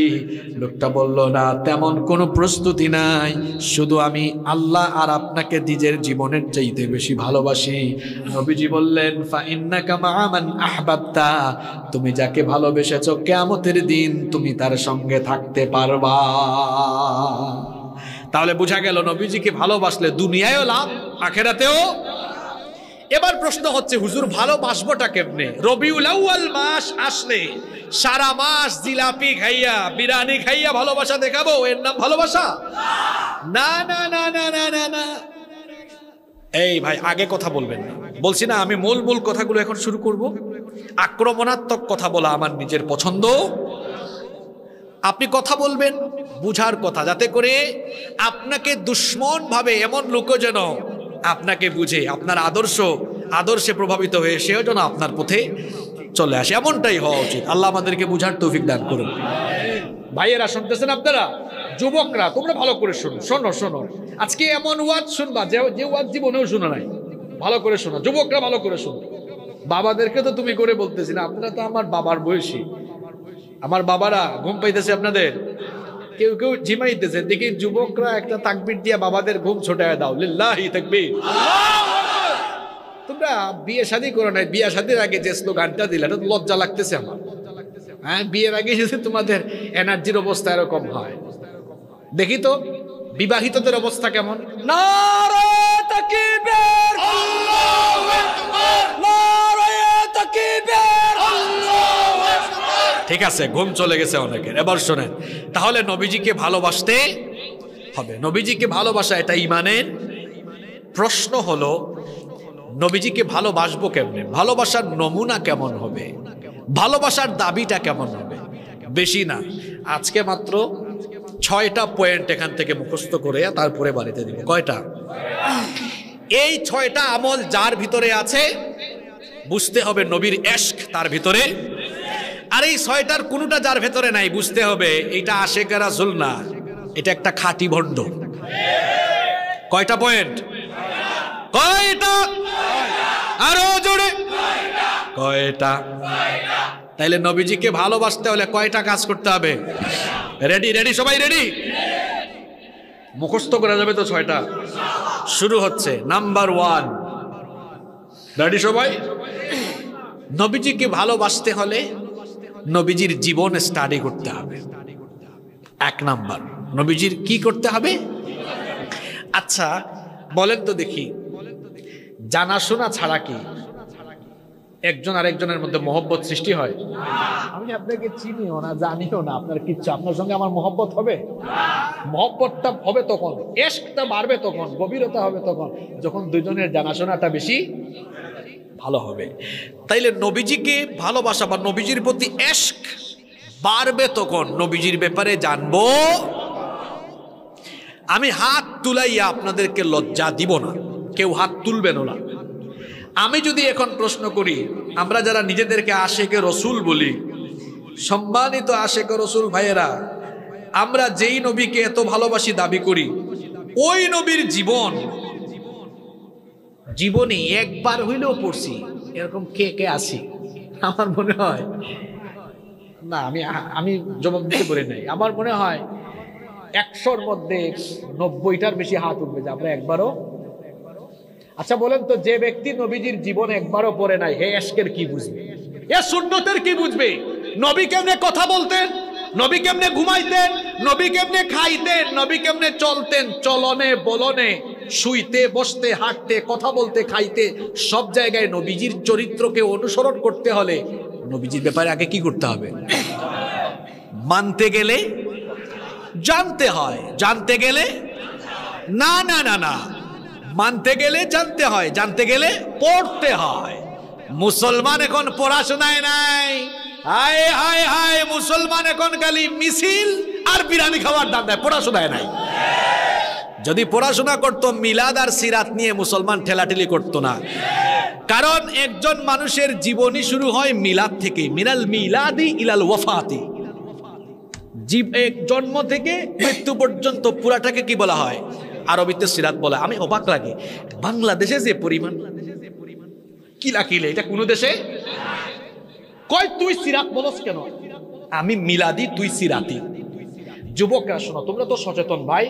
আচ্ছা তোমরা আমাকে বলো তো, জবাব দাও, যুবকরা বলো, মিলাদ এটা বাংলা শব্দ? বলো, ইটস অ্যান অ্যারাবিক ওয়ার্ড, এটা আরবি শব্দ। তোমাদের মাথা যেন কেউ খাইতে না পারে, আমি বুঝাই দিচ্ছি। আমার কথা বিশ্বাস না হলে তোমরা পড়াশোনা করবে। এই যে উলামারা বসে আছেন, মিলাদ ইটস অ্যান অ্যারাবিক ওয়ার্ড, এটা আরবি শব্দ। বাংলা অভিধান খুলে দেখো, আরবি অভিধান খুলে দেখো, মিলাদ এর বাংলা অর্থ হলো জন্ম। এবার আসেন সিরাত, আরবি শব্দ, এটার অর্থ হলো জীবনী। তোমরা ইংরেজিতে বলো না যুবকরা, ছাত্ররা, বায়োগ্রাফি। বায়োগ্রাফি, বায়োগ্রাফিকে আরবিতে কি বলা হয়? তাহলে কথা ক্লিয়ার? আচ্ছা মনে করো ছাত্ররা বলো, পরীক্ষায় প্রশ্ন আসছে, বাংলাদেশের স্বাধীনতার স্থপতি মরহুম বঙ্গবন্ধু শেখ মুজিবুর রহমান সাহেবের জীবনী সংক্ষেপে লেখো। পরীক্ষায় এরকম প্রশ্ন আসে না? আচ্ছা, আমরা যখন কারো জীবনী লেখা শুরু করি, বিয়ে শাদী থেকে লেখা শুরু করি না জন্ম থেকে শুরু করি? মৃত্যু থেকে শুরু করি না জন্ম থেকে শুরু করি? তাহলে জীবনী বলতে গেলে, সিরাত মানে জীবনী, সিরাত বলতে গেলে বা লিখতে গেলে জন্মটা এসে যাবে। কিন্তু শুধু জন্ম নিয়ে আলোচনা করলে তো মৃত্যু আর আপনার জীবনী আর থাকে না। এই জন্য মিলাদ যার, সিরাত তার। সিরাত যার, মিলাদও। এখন যুবকরা, ছাত্ররা, তোমাদের সামনে মিলাদি আর সিরাতি দুই গ্রুপ মারামারি করলে গিয়া বুঝাইবা, আরে ভাই দুইটা আরবি শব্দ অর্থ বুঝেন আপনি? একটা হইলো জন্ম আর একটা হইলো জীবন, বুঝাবেন এমনি। মনে করেন ভাই পরীক্ষায় আসছে শেখ মুজিবুর রহমান সাহেবের জীবনী লেখো, জীবনীটা জন্ম থেকে শুরু হবে না? তাহলে মনে করেন রাসূলুল্লাহ সাল্লাল্লাহু আলাইহি ওয়াসাল্লামের জীবনী আমরা যখন শুরু করব, তখন কি ওনার মিলাদ জন্ম বাদ দিয়ে শুরু করব? ওনার জন্ম থেকেই তো আমরা আলোচনা করি, জন্মের কথা বলিও। কিন্তু না, আমরা এটা নিয়ে মারামারি করলাম। শোনেন শোনেন, আমরা হুজুররা হুজুরদের সাথে যে কিলাকিলি করি, আমরা যদি সব হুজুররা আমাদের ভক্তদেরকে বলতাম, সম্মানিত ভাইয়েরা, সম্মানিত আশেক রাসূলরা, সবাই নবীজির জীবনী বেশি বেশি পড়বেন, নবীজির জীবনী গিফট করবেন, তাইলে দেখতেন আমাদের ভক্তরাও এত ঠেলাঠেলি করতো। এই রবিউল আউয়াল মাস গেল, আমরা যে পরিমাণ গরু জবাই করছি, যে পরিমাণ জিলাপি খাইছি, আমরা যদি এই পরিমাণ টাকার কিতাবাদি কিনতাম, নবীজির জীবনী সুন্দর সুন্দর পাওয়া যায় না, কিনে যদি মানুষকে গিফট করতাম, তাহলে নবীজির জীবনী মানুষ আরো বেশি জানতো। আমার নবীর জীবনী জানতে হলে তো পড়তে হবে। আমার যুবকগুলো আশেক রাসূল হইতে চায়, আশেক রাসূল হইতে চাই না আমরা? এখন নবীজি কাপড় কেমনে পরতেন, কোথায় পরতেন, কতটুকু কাপড় পরতেন, এটা আমরা জানতে হলে সরাসরি নবীর জীবনী পড়া দরকার না? আমার নবী খাইতেন কেমনে, কথা বলতেন কেমনে, ঘুমাইতেন কেমনে, সকালবেলা করতেন কি, দুপুরে করতেন কি, সন্ধ্যাবেলা করতেন কি, এগুলো জানতে হলে নবীজির জীবনী পড়ার দরকার আছে না? হায় হায় হায়, আমরা এখনো নবীজির জীবনী পড়লাম না। আর এরা কি করছে জানেন? অমুসলিমরা নবীজির জীবনী পড়ে ফেলেছে। শোনেন, কয়েকজন খ্যাতিমান লোকের কথা বলে। মহাত্মা গান্ধীর নাম শুনছেন আপনারা? খুব বড় মুসলমান, তাই না? কে? Who is Mahatma Gandhi? Father of India, যাকে মানে ফাদার অফ ইন্ডিয়া বলা হয়। ব্রিটিশ খেদাও আন্দোলনের অন্যতম পুরোধা তিনি ছিলেন। লোকটা জাতে কি? জোরে বলতে হবে, ওই পেছন থেকে আওয়াজ আসতে হবে। লোকটা জাতে কি? এই লোকটা নবীজির জীবনী পড়েছে। এখন ইন্টারনেটের যুগ, গুগলে সার্চ করবেন the comment of Mahatma Gandhi about prophet Muhammad সাল্লাল্লাহু আলাইহি ওয়াসাল্লাম, চলে আসবে। এই লোকটা নবীজির জীবনী পড়ে কি বলেছে জানেন? কয়, এতদিন জানতাম, আমি লোকমুখে শুনতাম যে পৃথিবীতে ইসলাম নাকি তরবারি দিয়ে এসেছে। না, এটা ভুল। আমি মুহাম্মদ সাল্লাল্লাহু আলাইহি সাল্লামের জীবনী পড়েছি। জীবনী পড়ে আমি যা বুঝেছি সেটা হলো এই, ইসলাম didn't come through the sword in this world. পৃথিবীতে ইসলাম তরবারি দিয়ে আসে নাই। এই পৃথিবীতে ইসলামের আদর্শ বিজয়ী হয়েছে মুহাম্মদুর রাসূলুল্লাহর চারিত্রিক সুভাষ দিয়ে। সুবহানাল্লাহ। এই কথা কোন মুসলমান বলছে? কে বলেছে? এক হিন্দু। আপনার কি একটু লজ্জা লাগে না? আপনার নবীর জীবনী আপনি নিজেকে আশেক রাসূল বলেন, একবারও পড়েন নাই। বেটা হিন্দু, সে নবীর পুরা জীবনী পড়ে ফেলেছে। লজ্জা লাগে না আপনার? ওই বেটা বৌদ্ধ কি করছে শোনেন, সে ছোটখাটো বৌদ্ধ না, বৌদ্ধদের ধর্মীয় গুরু, প্রধান নেতা দালাই লামা, নাম শুনছেন আপনারা?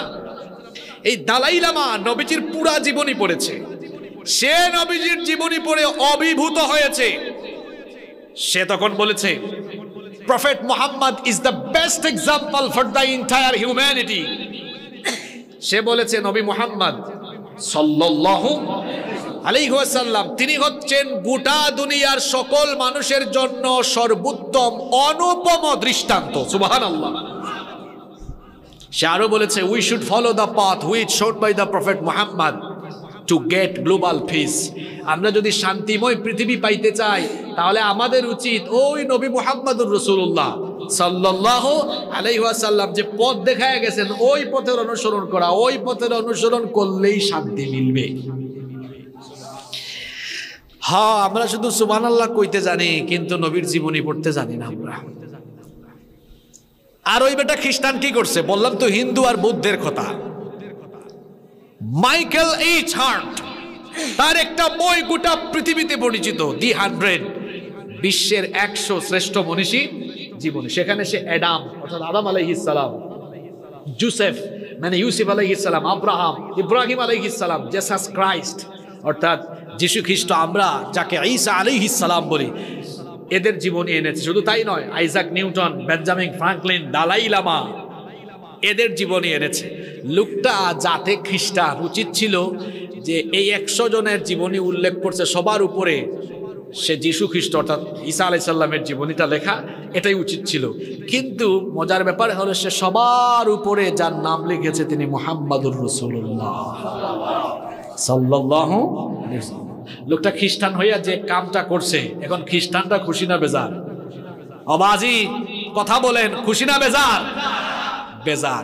খ্রিস্টানরা তখন বলল, মাইকেল এইচ হার্ট এটা কোনো কামের কাম করলো? একজন খ্রিস্টান হইয়া মুসলমান ধর্মের নবীর নাম উপরে লেখছে, এটা কোনো কামের কাম করছে?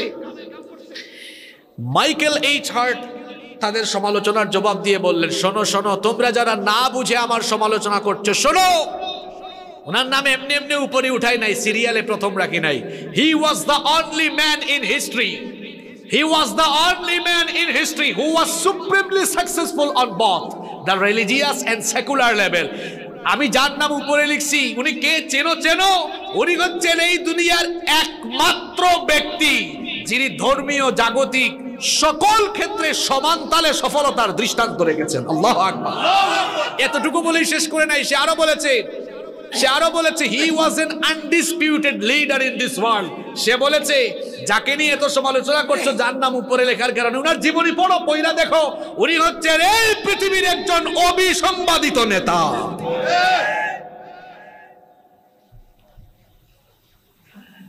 অমুসলিমরা নবীজির জীবনী পড়ে পড়ে এত সুন্দর কমেন্ট করেন, আফসোস লাগে রে ভাই, আফসোস লাগে। আমরা কলেজে পড়ি, বিশ্ববিদ্যালয়ে পড়ি, আমরা অনেকে মাস্টার ডিগ্রি শেষ করে ফেলেছি, পিএইচডি শেষ করে ফেলেছি, শত শত বই পড়েছি, আমরা হাজার হাজার কিতাব পড়েছি, লক্ষ লক্ষ পৃষ্ঠা আমরা উল্টাইছি পড়েছি, কিন্তু আমরা অনেক মুসলমান আছি নবীজির জীবনী জানার জন্য ছোট্ট একটা বই কিনে আমরা কিছু পেজ উল্টাইয়া নবীজির জীবনী পড়তে পারি নাই। আফসোস লাগে। আসুন আমরা আজকের এই মাহফিল থেকে সিদ্ধান্ত নেই, আন্দরকিল্লায় যান না আপনারা, নবীজির জীবনী নিয়ে লেখা সুন্দর সুন্দর অথেন্টিক সুন্দর সুন্দর কিতাব আছে, যেমন আর রাহিকুল মাখতুম, সিরাত ইবনে হিশাম রাহমাতুল লিল আলামিন। আচ্ছা, একটা বইয়ের বলি কথা, মনে মনে আবার মিটিং করেন না, আচ্ছা হুজুর যে বইয়ের নাম বলছে এটা কি কোনো দলের বই নাকি? না, এটা আন্তর্জাতিকভাবে সিরাতের কম্পিটিশন হয়েছে, অর্থাৎ নবীজির জীবনী এর উপরে একটা আন্তর্জাতিক কম্পিটিশন হয়েছিল। ওই আন্তর্জাতিক কম্পিটিশনে এই বইটা পৃথিবীব্যাপী ফার্স্ট হয়েছে। এটা কোনো দলেরও লেখা না, এটা অথেন্টিক একটা বই, ছোট্ট একটা বই, বাংলায় অনুবাদও আছে, বাংলা অনুবাদও বেশি না, 200-250 টাকা দাম হতে পারে। নাম কি? আর রাহিকুল, সবাই বলা লাগবে জুড়ে, বলেন বইটার নাম কি? আর রাহিকুল। সবাইকে সবক দিলাম, 1 নম্বর সবক, সবাই আমরা আশিকে রাসূল না? 1 নম্বর কাজ, নবীজির জীবনী জানবো, জানার জন্য একটা বই কিনবো, বইটার নাম কি? জোরে বলেন, বইটার নাম কি? আর রাহিকুল মাখতুম। আর বিয়ে শাদীর দাওয়াত পান না?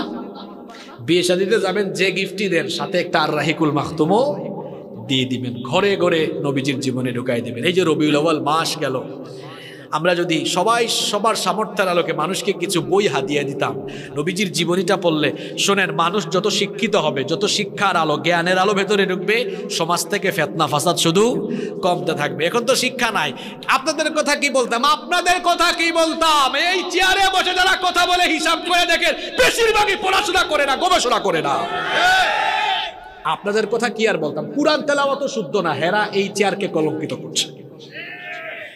জন্য নবীজির হাদিসও আমার মনে পড়ে গেল, আখিরি জামানায়, ফিতনার জামানায়, শেষ জামানায়, কিয়ামতের আগে, কিয়ামতের লক্ষণ হলো মানুষ জাহেলদেরকে আলেমের চেয়ারে বসাবে, মানুষ জাহেলদেরকে আলেমের চেয়ারে বসাবে। সকাল বিকাল রাতে মাহফিল করে, পড়াশোনার টাইম কই? নিজেও পড়াশোনা করে না, মানুষকেও পড়াশোনার কথা বলে না। আমার বাবারা, আমার ভাইয়েরা, পড়বেন, বেশি করে পড়াশোনা করবেন, জ্ঞানের আলোয় আলোকিত হতে পারবেন ইনশাআল্লাহ। নবীজিকে ভালোবাসতে হলে কয়টা কাজ করতে হবে? এক নাম্বার কি করতে হবে? নবীজির জীবনী স্টাডি না, শুধু কার জীবনী স্টাডি করতে হবে? কারণ নবীজি যদি চোখের সামনে থাকতেন তাহলে স্টাডি করা লাগতো? দেখে দেখে সব আমরা শিখে ফেলতাম। নবী কেমনে ওযু করছেন, নবী কেমনে খাইছেন, নবী কেমনে ঘুমাইছেন, কেমনে কথা বলতেন, দেখে দেখে শিখতে পারতাম। যেহেতু নবীজি আমাদের চোখের সামনে নাই, নবীজির সিরাত জীবনী আমাদের জানার দরকার আছে না নাই? ভালোবাসতে হলে এক নম্বরে কি করব? নবীজির জীবনী আমরা ইনশাআল্লাহ। আসেন 2 নম্বর সবক। আচ্ছা বলেন তো, যে যাকে ভালোবাসে তার কথা তার বেশি মনে, তাই না? মনে করেন আপনার স্ত্রীকে আপনি খুব ভালোবাসেন, তাহলে সকাল সন্ধ্যায় দিনে রাতে মনে পড়বে না? এখন আমরা যদি বলি আমরা নবীজিকে খুব ভালোবাসি, তাহলে আপনারও নবীজিকে বেশি বেশি স্মরণ করা লাগবে। আর নবীজিকে স্মরণ করলেই একটা প্রক্রিয়া আল্লাহ শিখাইছেন, নবীর উপর কি পড়তে হবে? দুরূদকে গলার মালা বানিয়ে ফেলতে হবে, বেশি বেশি দুরূদ পড়তে হবে। বেশি বেশি আপনারা দুরূদ পড়বেন, বেশি বেশি দুরূদ পড়বেন। দুরূদ হচ্ছে সবচাইতে লাভজনক আমল। নবীজি বলেছেন, আমার নাম শোনার পরে যে আমার উপরে দুরূদ পড়ে না, সেই লোকটা হলো দুনিয়ার সবচেয়ে বড় বখিল, সবচেয়ে বড় কিপটা। আবার নবীজি বলেছেন, যে ব্যক্তি আমার নাম শোনার পরে আমার উপরে দুরূদ পড়ে না, ওই লোকটার জন্য লানত, ওই লোকটার নাক ধুলাই দূষিত হয়ে যাক। নবীজি তাদের জন্য বদদুয়া করেছেন। তাহলে নবীজির বদদুয়া থেকে বাঁচার জন্য আর নবীজির প্রতি ভালোবাসা, ইশক বৃদ্ধি করার জন্য বেশি বেশি নবীর উপরে দুরূদ পড়ার দরকার আছে না নাই? দুরূদ পড়লে দুনিয়ায় যেমন লাভ, আখিরাতেও তেমন লাভ আছে না নাই? এবার শুনেন দুরূদের কয়েকটা ফায়দা আপনাদেরকে শোনাই। দুরূদের 3টা ফায়দা এখন আপনাদেরকে শোনাবো। জোরে কোন কয়টা? আরো জোরে। কয়টা? নবীজি বলেছেন, মান সাল্লা আলাইয়া সালাতান ওয়াহিদা সাল্লাল্লাহু আলাইহি 10 সালাওয়াত। নবীজি বলেছেন, যে ব্যক্তি আমার উপরে মাত্র একবার দুরূদ পড়বে, দুরূদ পড়বে মাত্র একবার, আর আল্লাহ তার উপরে রহমত নাজিল করবেন 10 বার। তাহলে দুরূদের 1 নম্বর ফায়দা হলো দুরূদ পড়বেন নবীর উপরে একবার, সাথে সাথে আল্লাহ রহমত নাজিল করবেন কয়বার? 2 নম্বর ফায়দা হলো ওয়াহুত্তাত আনহু 10 খাতিআত। নবীজি বলেছেন, যখন কোনো বান্দা দুরূদ পড়বে একবার, আল্লাহ তাআলা আমলের খাতা থেকে সঙ্গে সঙ্গে 10টা সগীরা গুনাহ কেটে ফেলবেন। দুরূদ পড়বেন একবার, গুনার খাতা থেকে আল্লাহ গুনাহ কাটবেন কয়টা? আরো জোরে বলেন কয়টা? মুখস্থ করে ফেলেন। 1 নম্বরে বলেছিলাম, নবীজির উপর দুরূদ পড়বেন একবার, আল্লাহ আপনার উপর রহমত নাজিল করবেন কয়বার? নবীজির উপর দুরূদ পড়বেন একবার। 2 নম্বরে বলছি, নবীজির উপর দুরূদ পড়বেন একবার, সঙ্গে সঙ্গে আমলের খাতা থেকে 10টা সগীরা গুনাহ কেটে ফেলবেন কে? 3 নম্বর হলো ওয়ারফিআত লাহু 10 দারাজাত। নবীর উপরে যখন একবার দুরূদ পড়বেন, আল্লাহ সঙ্গে সঙ্গে আপনার 10টা মর্যাদা বৃদ্ধি করে দিবে। দুরূদ পড়লে দুনিয়ায় যেমন লাভ, আখিরাতেও লাভ আছে। নবীজি বলেছেন, ইন্না আউলান নাসি বি ইয়াউমাল কিয়ামাহ আকতারুহুম আলাইয়া সালাহ। নবীজি বলেছেন, তোমরা দুনিয়াতে যারা আমার উপর বেশি বেশি দুরূদ পড়বা, কিয়ামতের দিন তারা তত বেশি আমার কাছাকাছি থাকবা। তাহলে নবীজিকে ভালোবাসার 2 নম্বর নমুনা হলো নবীজির কথা বেশি বেশি মনে করে নবীজির উপর কি পড়া? আস্তে বলবেন না, জুড়ে বলেন কি পড়া? 3 নম্বর, নবীজিকে ভালোবাসবেন। ভালোবাসতে হবে আপনার নিজের মতো না, ভালোবাসতে হবে সাহাবীদের মতো। জোরে কোন কার মতো? বলেন তো, আমরা বড় আশেকে রাসূল না সাহাবীরা বড় আশেকে রাসূল? আপনি তো নবীর আশেক হইয়া শুধু রবিউল আউয়াল মাসে ইশক দেখান, নবীরে গালিগালাজ করা হয়, বাইর হন না। নবীর আদর্শ বিদায় হয়ে যায়, নবীর আদর্শ ধারণ করে যারা জেলখানায়, তাদের পক্ষে কথাও বলেন না। কি জাতের আশেকে রাসূল আপনি? আর সাহাবীরা এমন আশেকে রাসূল ছিলেন, আল্লাহর নবীর আদর্শ প্রতিষ্ঠার জন্য জিহাদের ময়দানে কল্লা কাটায়া দিয়েছে। এরা হচ্ছে সত্যিকারের আশেকে রাসূল। এবার আসেন সাহাবীরা কেমন আশেকে রাসূল ছিলেন। আবু সুফিয়ান তখনও ইসলাম কবুল করে নাই। 2-3টা কিচ্ছা বলবো, শুনতেছেন আপনারা? বড় সড়ো কিচ্ছা না, ছোট ছোট কিচ্ছা। খেয়াল আছে, খেয়াল আছে। দেখেন সাহাবীরা নবীজিকে ভালোবাসাটা দিছে কেমনে শুনেন। আবু সুফিয়ান ইসলাম কবুল করে নাই, তখনও কাফের।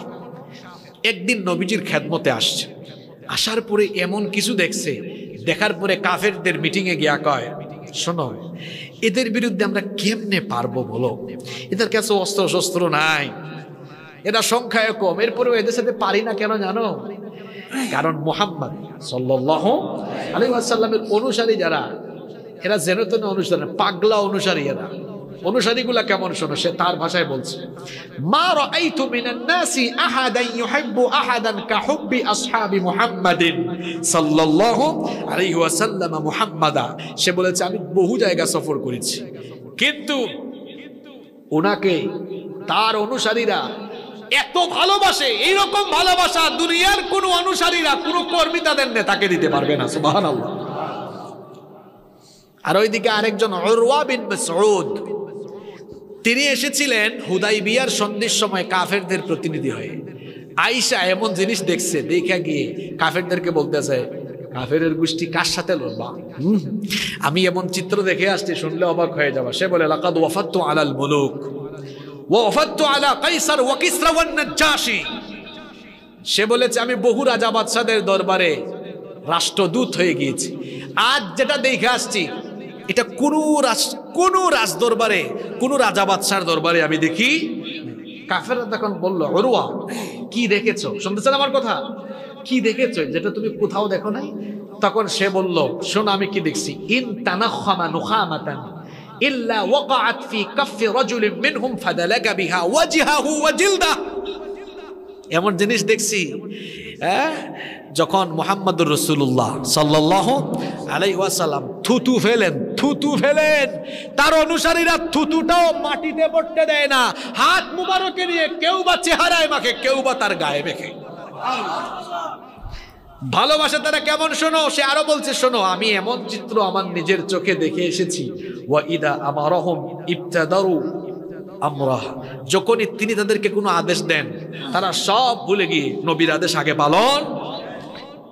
কেমন আদেশ পালন শুনেন, কেমন আদেশ পালন শুনেন। আব্দুল্লাহ বিন রাওয়াহা মুতার যুদ্ধের সময় তিনি নতুন বিয়ে করেছেন, বাসর ঘরে বউয়ের চেহারাও দেখেন নাই। নবীজি বলেছেন, তুমি মুতার যুদ্ধের সেনাপতি। তিনি একবার বাসর ঘরে গিয়ে নিজের চেহারাও দেখেন নাই। নবী আদেশ দিয়েছেন শহীদ হওয়ার জন্য, ঘরের মধ্যে বউ রেখে শাহাদাতের পেয়ালা পান করার জন্য ছুটে গিয়েছেন। আল্লাহু আকবার। এর নাম আশিকে রাসূল, এর নাম আশিকে রাসূল। খালি মিয়া জিলাপি আর বিরিয়ানি খাইয়া আশিকে রাসূল হওয়া যায় না। আল্লাহু আকবার।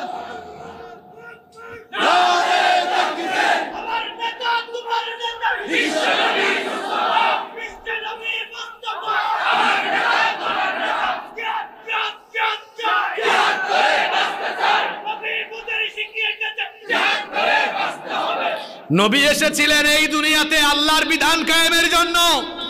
আজ নবীর আদর্শ জমিন থেকে ভুলুণ্ঠিত হয়ে যাচ্ছে। আপনি কোনো কথাও বলতে পারেন না, নিজেকে আবার আশিকে রাসূল দাবি করেন। এটা আশিকে রাসূলের নমুনা, এটা ভণ্ডামির নমুনা। ইশক কারে বলে আজকে ভালো করে বুঝুন। ইশকের ওয়াজ হচ্ছে, এটা আসল ইশকের ওয়াজ। ইশকের ওয়াজ শুনেন। তো ওই লোক বলতেছে যে কারবার দেখে আসছি, তিনি যখন কোনো আদেশ করেন এরা সাথে সাথে নবীজির আদেশ পালনে নেমে পড়ে। কয় আরো দেখছি তো। কাফেররা কয় কি দেখছো? আর কয় আমি আরো দেখেছি, ওয়া ইদা তাওয়াদ্দা কাদু ইয়াকতাতিলুনা আলা ওযুহি। তারা তাদের নবীকে এত ভালোবাসে, তিনি যখন ওযু করেন ওই ওযুর ব্যবহৃত পানিটাও তারা মাটিতে লাগাইতে দেয় না, ওইটাও তারা হাতে নিয়ে গায়ে মাখতে থাকে। আর আনাস রাদিয়াল্লাহু আনহু বলছেন, আনাস রাদিয়াল্লাহু আনহু তিনি বলছেন, আমি একবার দেখলাম নবীজির মাথা হলক করা হচ্ছে, সাহাবারা চতুর্দিকে ঘিরে দাঁড়িয়ে আছেন। নবীজির মাথা মোবারক থেকে চুল তারা মাটিতে পড়তে দেন নাই, প্রত্যেকটা চুল তারা হাতের মধ্যে নিয়েছেন। সুবহানাল্লাহ। আজ নবীর দুশমনেরা নবীকে গালিগালাজ করে, আমরা কোনো কথা বলি না। নবী এসেছিলেন আল্লাহর জমিনে আল্লাহর দ্বীন কায়েমের জন্য। নবীর স্লোগান নিয়ে আজে বাজে কথা হয়, আমরা কোনো কথা বলি না, শুধু রবিউল আউয়াল মাস আসলে নিজেকে আশিক রাসূল হিসেবে জাহির করে ফেলি। আহারে ভাই, আর নবীর সাহাবীরা কেমন ভালোবেসেছেন নবীকে শুনেন। আবু বকরের মতো আশিকে রাসূল হওয়া লাগবে। নবীজি আবু বকরকে বললেন, আবু বকর, হিজরতের আদেশ আল্লাহর কাছ থেকে, হিজরতের ইঙ্গিত এসেছে, যে কোনো দিন মক্কা ছেড়ে আমাদের চলে যাওয়া লাগতে পারে, রেডি থাকিও। এর কয়েক মাস পরে নবীজি হিজরত করেছেন। হিজরতের রাতে নবী করিম সাল্লাল্লাহু আলাইহি ওয়াসাল্লাম আবু বকর রাদিয়াল্লাহু আনহুর বাড়িতে গেলেন। দরজায় গিয়ে মাত্র একটা ঠুনকা মারলেন। কয়টা? বলেন তো, গভীর রাতে কারো বাড়িতে গেলে একটা দুইটা ডাক দিয়া কি তারে তোলা যাবে নাকি? কয়েকবার ডাকা লাগে, কারণ গভীর রাতে মানুষ ঘুমায়। গভীর রাতে নবীজি আবু বকর রাদিয়াল্লাহু আনহুর বাড়িতে গিয়েছেন, গিয়ে মাত্র একটা ঠোকা দিয়েছেন, সঙ্গে সঙ্গে দরজা ওপেন। নবীজি অবাক। নবীজি বললেন, কি ব্যাপার আবু বকর, এত রাত হয়ে গিয়েছে, একটা ঠুনকো দিলাম সাথে সাথে দরজা খুলে ফেললা, তুমি কি ঘুমাও নাই নাকি? আবু বকর রাদিয়াল্লাহু আনহু এমন আশিকে রাসূল, তিনি বললেন, নবী গো, কেমনে ঘুমাবো বলেন? কয়েক মাস আগেই আপনি আমাকে বলেছিলেন যে কোনো সময় আপনি আমাকে নিয়ে হিজরত করবেন।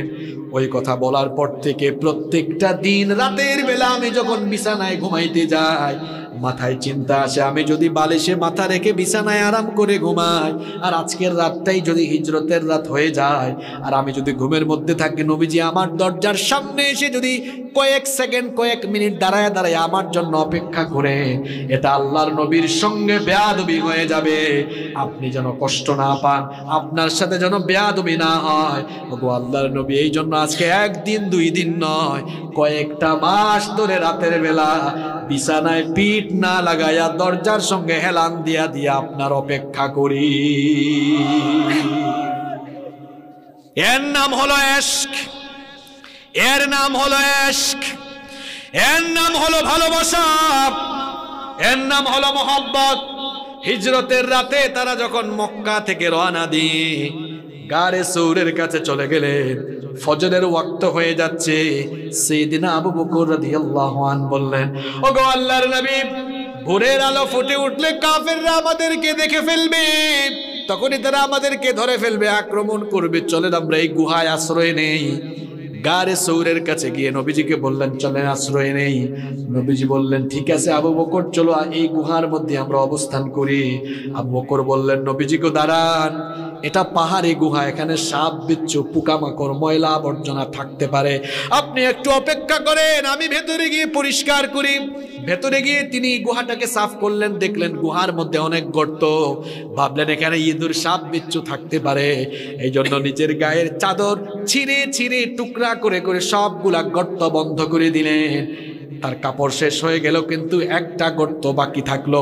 মনে মনে ভাবলেন, একটা গর্তই তো আছে, দুই পা আছে, এক পা দিয়া আমি একটা গর্ত বন্ধ করে রাখবো।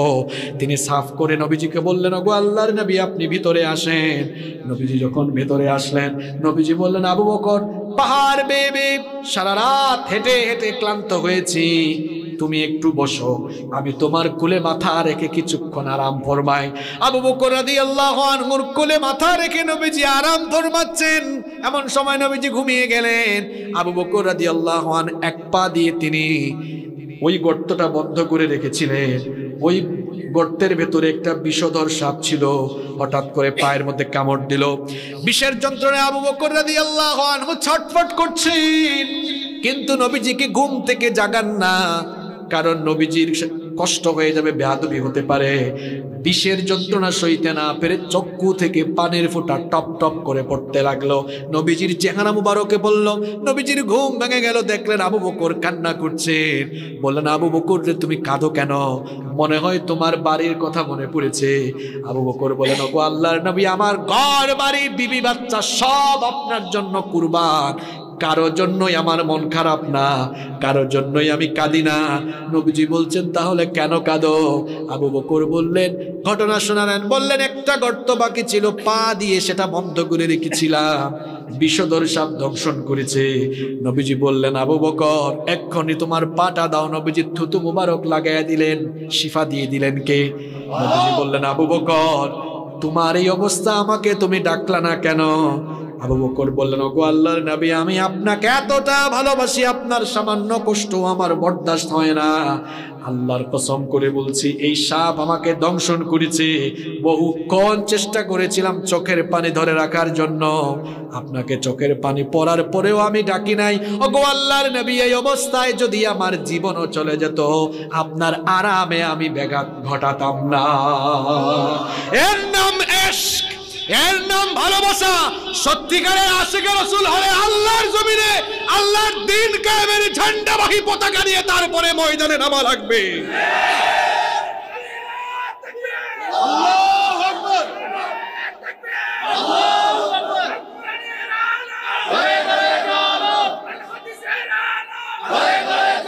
এবার একটা মহিলার কিচ্ছা শোনাই, বনু দিনারের মহিলা। আপনারা সবাই জানেন উহুদের যুদ্ধে নবীজি শহীদ হয়েছেন, এমন কথা যখন চতুর্দিকে ছড়িয়ে গেল, এক মহিলা দৌড়ায় দৌড়ায়া উহুদের মাঠে আসতেছে। কিছু লোকজন আটকায় দিল, বলল, মহিলা কোথায় যাও? তোমার স্বামী উহুদের যুদ্ধে এসেছিলেন, তিনি তো শহীদ হয়ে গিয়েছেন। মহিলা বলল, বাদ দাও, আমার স্বামীর খবর জানতে চাই না। মহিলা দৌড়াইতেছে, শুধু দৌড়ায়। আরো কিছুক্ষণ যাওয়ার পর কিছু লোক আটকাইলো, বলল, ও মহিলা কোথায় যাও? তোমার ছেলেও কিন্তু উহুদের যুদ্ধে শহীদ হয়েছে।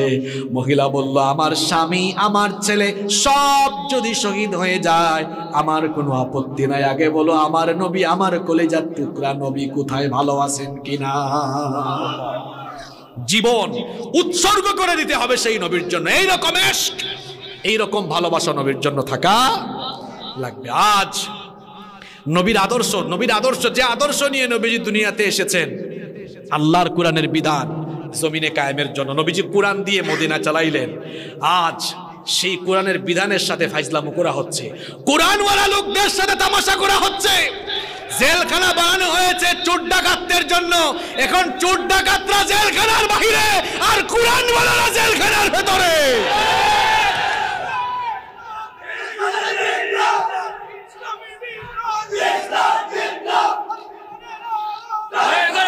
নবীজি যে কোরআনের বিধান কায়েমের জন্য দুনিয়াতে এসেছেন, সেই কোরআনওয়ালারা আজ জেলখানায় বসে কাঁদে। তোমার হৃদয়ে একটু আঘাত লাগে না?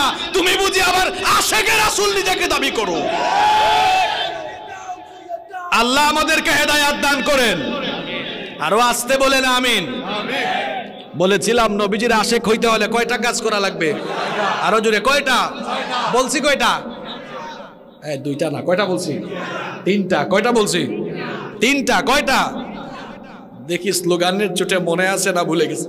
এক নম্বর কি বলছিলাম? নবীদের জীবনী স্টাডি করতে হবে। দুই নম্বর কি বলেছিলাম? নবীজিকে স্মরণ করে বেশি বেশি দুরূদ পড়তে, দুরূদকে গলার মালা বানাই ফেলতে হবে। তিন নাম্বার, নবীজিকে ভালোবাসতে হবে। তবে কাদের মতো? কাদের মতো?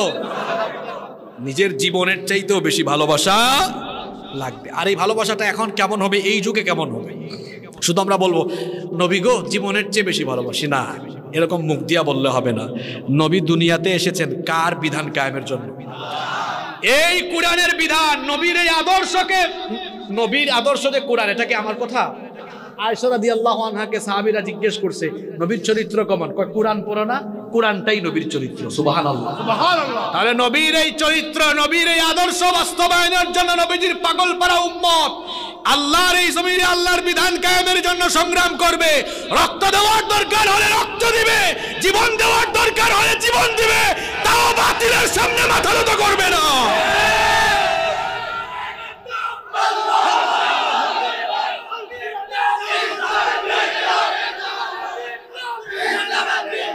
সত্যিকারের আশিকে রাসূল কারা?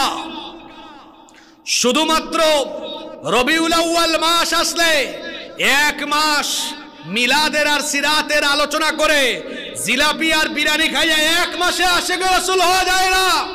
বরং সত্যিকারের আশিকে রাসূল হলো তারা যারা নবীর আদর্শ বাস্তবায়নের জন্য, নবীর আল্লাহর নবীর দ্বীন বাস্তবায়নের জন্য যারা নিজেদের জীবনকে বাজি রেখে আল্লাহর জমিনে আল্লাহর দ্বীনের পতাকাকে উড্ডীয়ন করার জন্য জীবন বাজি রেখে সংগ্রাম করছে, যারা প্রয়োজনে জীবন বিলিয়ে দেওয়ার নিয়ত করেছে, যারা সত্যিকারের আশিকে রাসূল হলো তারা। আল্লাহ আমাদেরকে খাঁটি আশিক বানাও, আমিন। নাম্বার 4, কষ্ট হচ্ছে আপনাদের? 10 মিনিট থাকা যাবে তো? নাম্বার 4, 4 নাম্বার, সত্যিকারের আশিকে রাসূল হইতে হলে ঘুম থেকে উঠা ঘুমানোর আগ পর্যন্ত 24 ঘন্টা জন্ম থেকে নিয়ে মৃত্যু পর্যন্ত যার লাইফ স্টাইল ফলো করে জীবন কাটাইতে হবে তিনি মুহাম্মাদুর রাসূলুল্লাহ সাল্লাল্লাহু আলাইহি ওয়াসাল্লাম। গোটা জীবন ভর তাকে অনুসরণ করতে হবে। কথা বলার সময় নবীজির স্টাইল ফলো করতে হবে। আল্লাহর নবী হাসি মুখে কথা বলতে, হাসি মুখে কথা বলতে হবে। চুল কাটার সময় নিজেকে আশিকে রাসূল বলে নবীর স্টাইলে চুল কাটে না, চুল কাটেন মেসি আর নেইমারের স্টাইলে। কি বলেন? আমার ঠিকও কয় পোলা পায়, খুব ভদ্র পোলা পায়। এরপরে আমরা অনেকে প্যান্টকে টাকনুন নিচে ঝুলাইয়া হাঁটে, অবশ্য চন্দন আইসে নাই। হ্যাঁ, এখন বলেন তো প্যান্ট টাকনুন নিচে পরিধান করা এটা নবীর সুন্নত না শয়তানের সুন্নত? লুঙ্গি পরেন, প্যান্ট পরেন, পায়জামা পরেন, যেটাই পরেন টাকনুর উপরে পরা লাগবে। নবীজি বলেছেন ওই লোকটার দিকে কিয়ামতের দিন আল্লাহ তাকাবেন না, তার সঙ্গে আল্লাহ কথা বলবেন না, তাকে আল্লাহ পবিত্র করবেন না, তাকে আল্লাহ জাহান্নামের আগুন থেকে বাঁচাবেন না। 4টা কথা বলছি। আল্লাহ নবী বলছেন ওই লোকের দিকে কিয়ামতের দিন আল্লাহ তাকাবেন না, তার সঙ্গে আল্লাহ কথা বলবেন না, আল্লাহ তাআলা তাকে পবিত্র করবেন না, তাকে আল্লাহ জাহান্নাম থেকে নাজাত দিবেন না। সাহাবীরা বললেন নবী গো কার কথা বলছেন? আল্লাহ নবী বললেন যারা টাকনুর নিচে কাপড় ঝুলাইয়া হাঁটে। কাপড় উঠানো যাবে, আবার টাকনুর নিচেও নামানো যাবে। এক ছেলে কয় হুজুর একটু আনস্মার্ট খ্যাত খ্যাত লাগে। আমরা তো জুব্বাও পরি টাকনুর উপরে, পায়জামাও পরি টাকনুর উপরে। আজ পর্যন্ত কেউ কোনোদিন দেশে বিদেশে সফর করি কেউ বলে না আনস্মার্ট খ্যাত খ্যাত লাগে। আসলে নবীর সুন্নত মানার মধ্যে স্মার্টনেস আছে। তাহলে নবীজিকে ভালোবাসতে নবীজির স্টাইলে চলাফেরা করতে হবে, দাড়ি রাখা লাগবে। পৃথিবীতে কোন নবীর দাড়ি ছিল না? একজন নবীর নাম বলেন। হ্যাঁ আছে নাকি? একজন নবীও নাই যাদের দাড়ি ছিল না, বরং সকল নবীরই দাড়ি, সব নবীদের দাড়ি রাখা, সব নবীদের দাড়ি ছিল। তাহলে দাড়িটা আমাদেরও রাখার দরকার আছে না নাই? কিছু যুবক পোলাপাইন কয় হুজুর রাখতাম, কিন্তু মেয়েরা যদি পছন্দ না করে। দাড়ি রাখার কারণে কোনো মেয়ে যদি পছন্দ না করে, আল্লাহর শুকরিয়া, আল্লাহ একটা জাহান্নামী নারী থেকে আপনারে বাঁচায় দিয়েছে। দাড়ি রাখলে চেহারার স্মার্টনেস বাড়ে, চেহারার লাবণ্য বাড়ে। নবীজির স্টাইল ফলো করে জীবন পরিচালনা করতে হবে।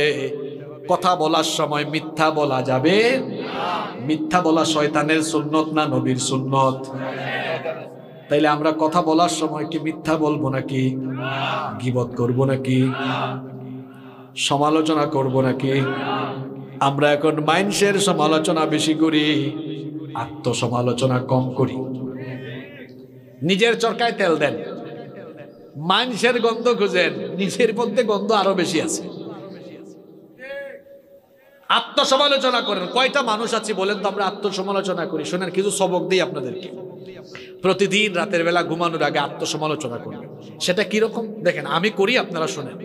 রাতের বেলা ঘুমানোর আগে চিন্তা করবেন, দেখি তো একটু চিন্তা করি, হায় হায় আজকে 5 ওয়াক্ত নামাজের মধ্যে 3 ওয়াক্ত জামাত পড়লাম আর 2 ওয়াক্ত জামাতটা কাজা করলাম।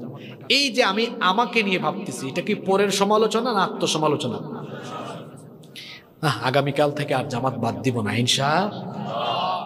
দেখেন আত্মসমালোচনার মাধ্যমে চরিত্র কি হয়? উন্নত হয়, সমৃদ্ধ হয়। আরে আজকে তো দুপুর বেলায় ভুলবশত একটা মিথ্যা বলে ফেলছিলাম, আস্তাগফিরুল্লাহ, তওবা করে ফেলি, আর আগামীকাল থেকে মিথ্যা বলবো। হায় হায় আজকে লাইনে দাঁড়াইছিলাম এক জায়গায় ব্যাংকে, এক ভাইকে গুতা একটা দিয়ে ফেলছিলাম, ওনার কষ্ট পাইছে, একটা ফুড লাগান ভাইজান, ভালো আছেন, কষ্ট দিয়ে ফেলছে, মাফ করে দেন। মাইন্ডসের সমালোচনা না আত্মসমালোচনা? হায় হায় হায় ওই যে এক জায়গায় চা খেতে বসছিলাম আজকে, বিকেল বেলা আসরের সময় ওখানে তো বৈশাখ গীবত করে ফেলছে, আস্তাগফিরুল্লাহ, আর গীবত করবো না কোনোদিন।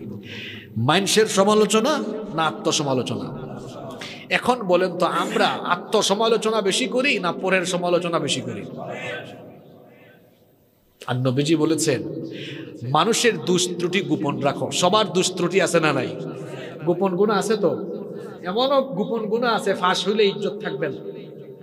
আল্লাহ বলেছেন, তুমি তোমার ভাইয়ের দোষ ত্রুটি গোপন রাখো, আল্লাহ তোমার গুনাহগুলো গোপন রেখে চুপি চুপি তোমারে জান্নাত দিবেন। এই হাদিসটা বুঝলেই তো আমরা সমালোচনা বাদ দিয়ে ফেলতাম। নিজের চরকায় তেল দেন। এই যুবকরা শোনো, সমালোচনা বাদ দাও আজকে থেকে, আত্মসমালোচনা করো। মনে রাখতে হবে, পরনিন্দা পরচর্চা চরিত্র ধ্বংস করে, আত্মসমালোচনা চরিত্র উন্নত করে। আমরা নবীর স্টাইলে চলাফেরা করব। নবী কি আগে কথা বলতেন না আগে সালাম দিতেন? নবীজি সালাম নিতেন নাকি সালাম দিতেন? আমরা নিব বেশি না দিব বেশি? আমরা তো কয়েকজন ভাব নিয়ে থাকি, আমি কেন দিব?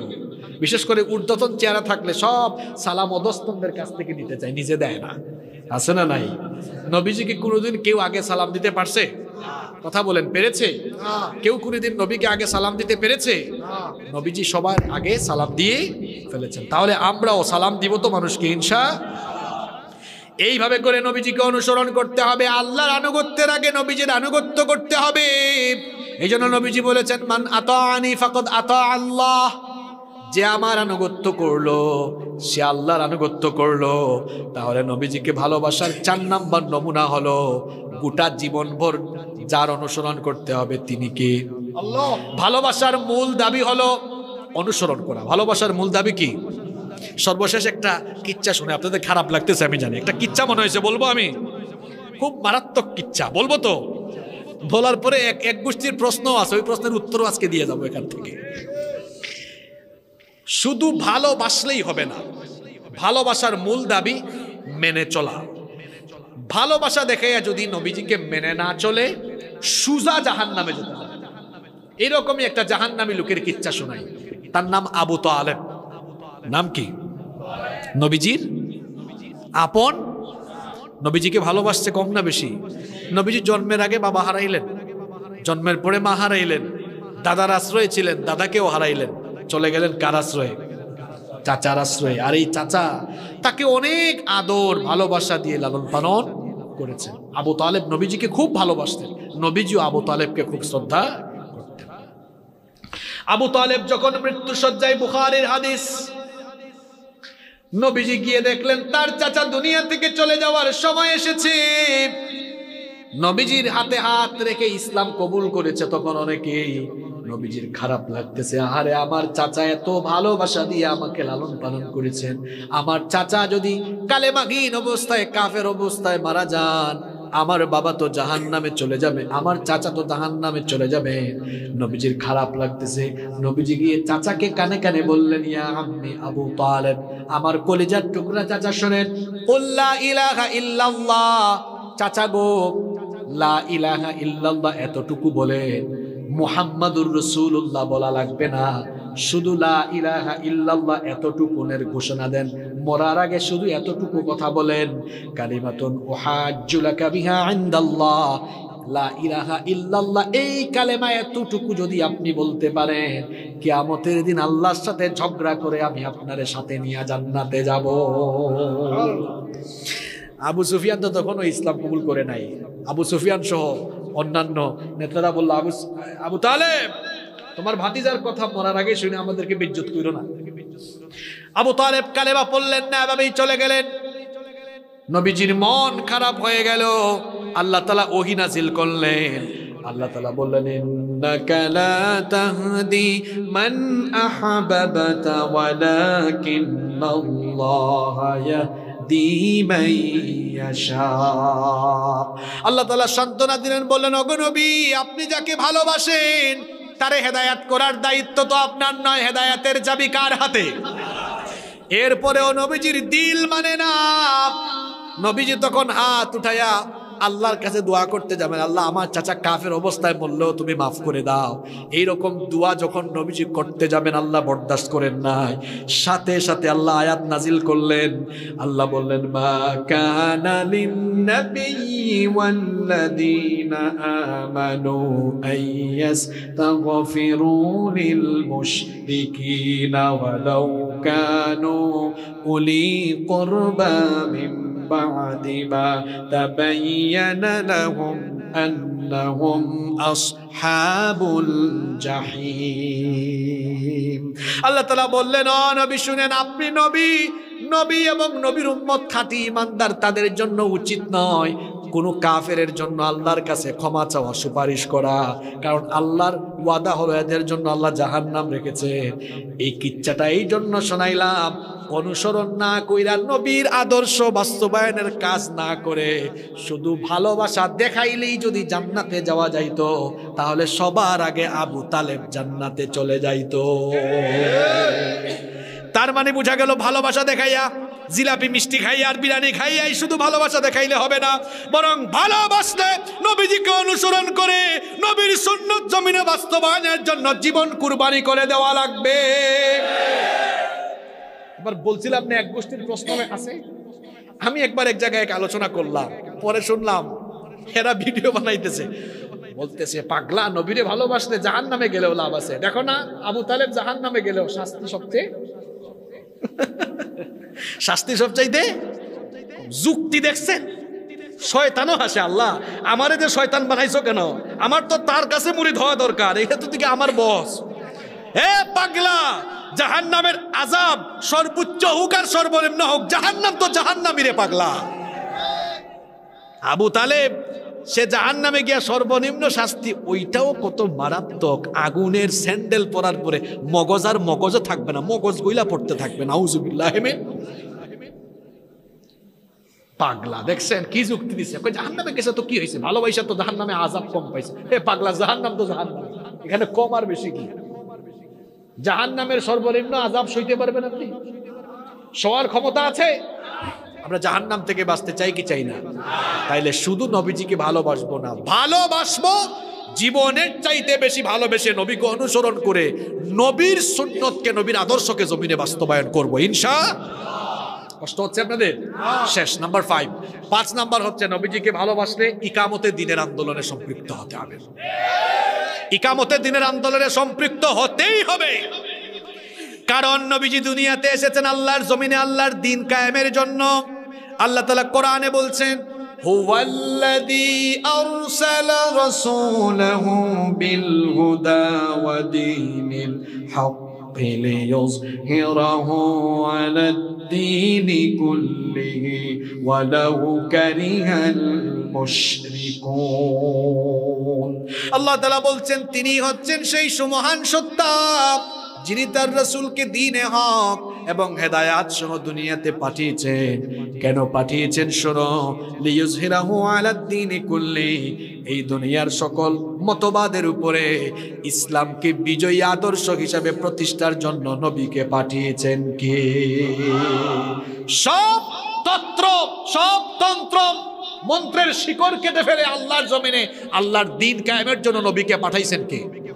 নবীকে পাঠাইছেন কে? আজ আমরা নিজেদেরকে আশিক রাসূল বলি, কিন্তু আমাদের ব্যক্তি জীবনে, পারিবারিক জীবনে, সমাজ জীবনে, রাজনৈতিক জীবনে নবীর আদর্শের অনুসরণ। নবী কি আব্রাহাম, লিঙ্কন আর লেনিনের আদর্শ বাস্তবায়নের দুনিয়াতে এসেছিলেন? কার বিধান কায়েমের জন্য এসেছিলেন? আপনি কার বিধান কায়েম করতেছেন? জবাব দেওয়া লাগবে না, নিজের বিবেককে প্রশ্ন করেন। আপনি যে এমন আদর্শ লালন করেন, যে আদর্শ লালন করে আপনি নেতার নামে স্লোগান দিতে পারেন, আল্লাহু আকবারের স্লোগানও দিতে পারেন না। আরে ভাই, যে রাজনৈতিক আদর্শে আল্লাহ আর রাসূলের নামে স্লোগান দেওয়া যায় না, সত্যিকারের আশিক রাসূল হলে সেই রাজনীতিকে জুতার নিচে ফেলে দেন আপনি।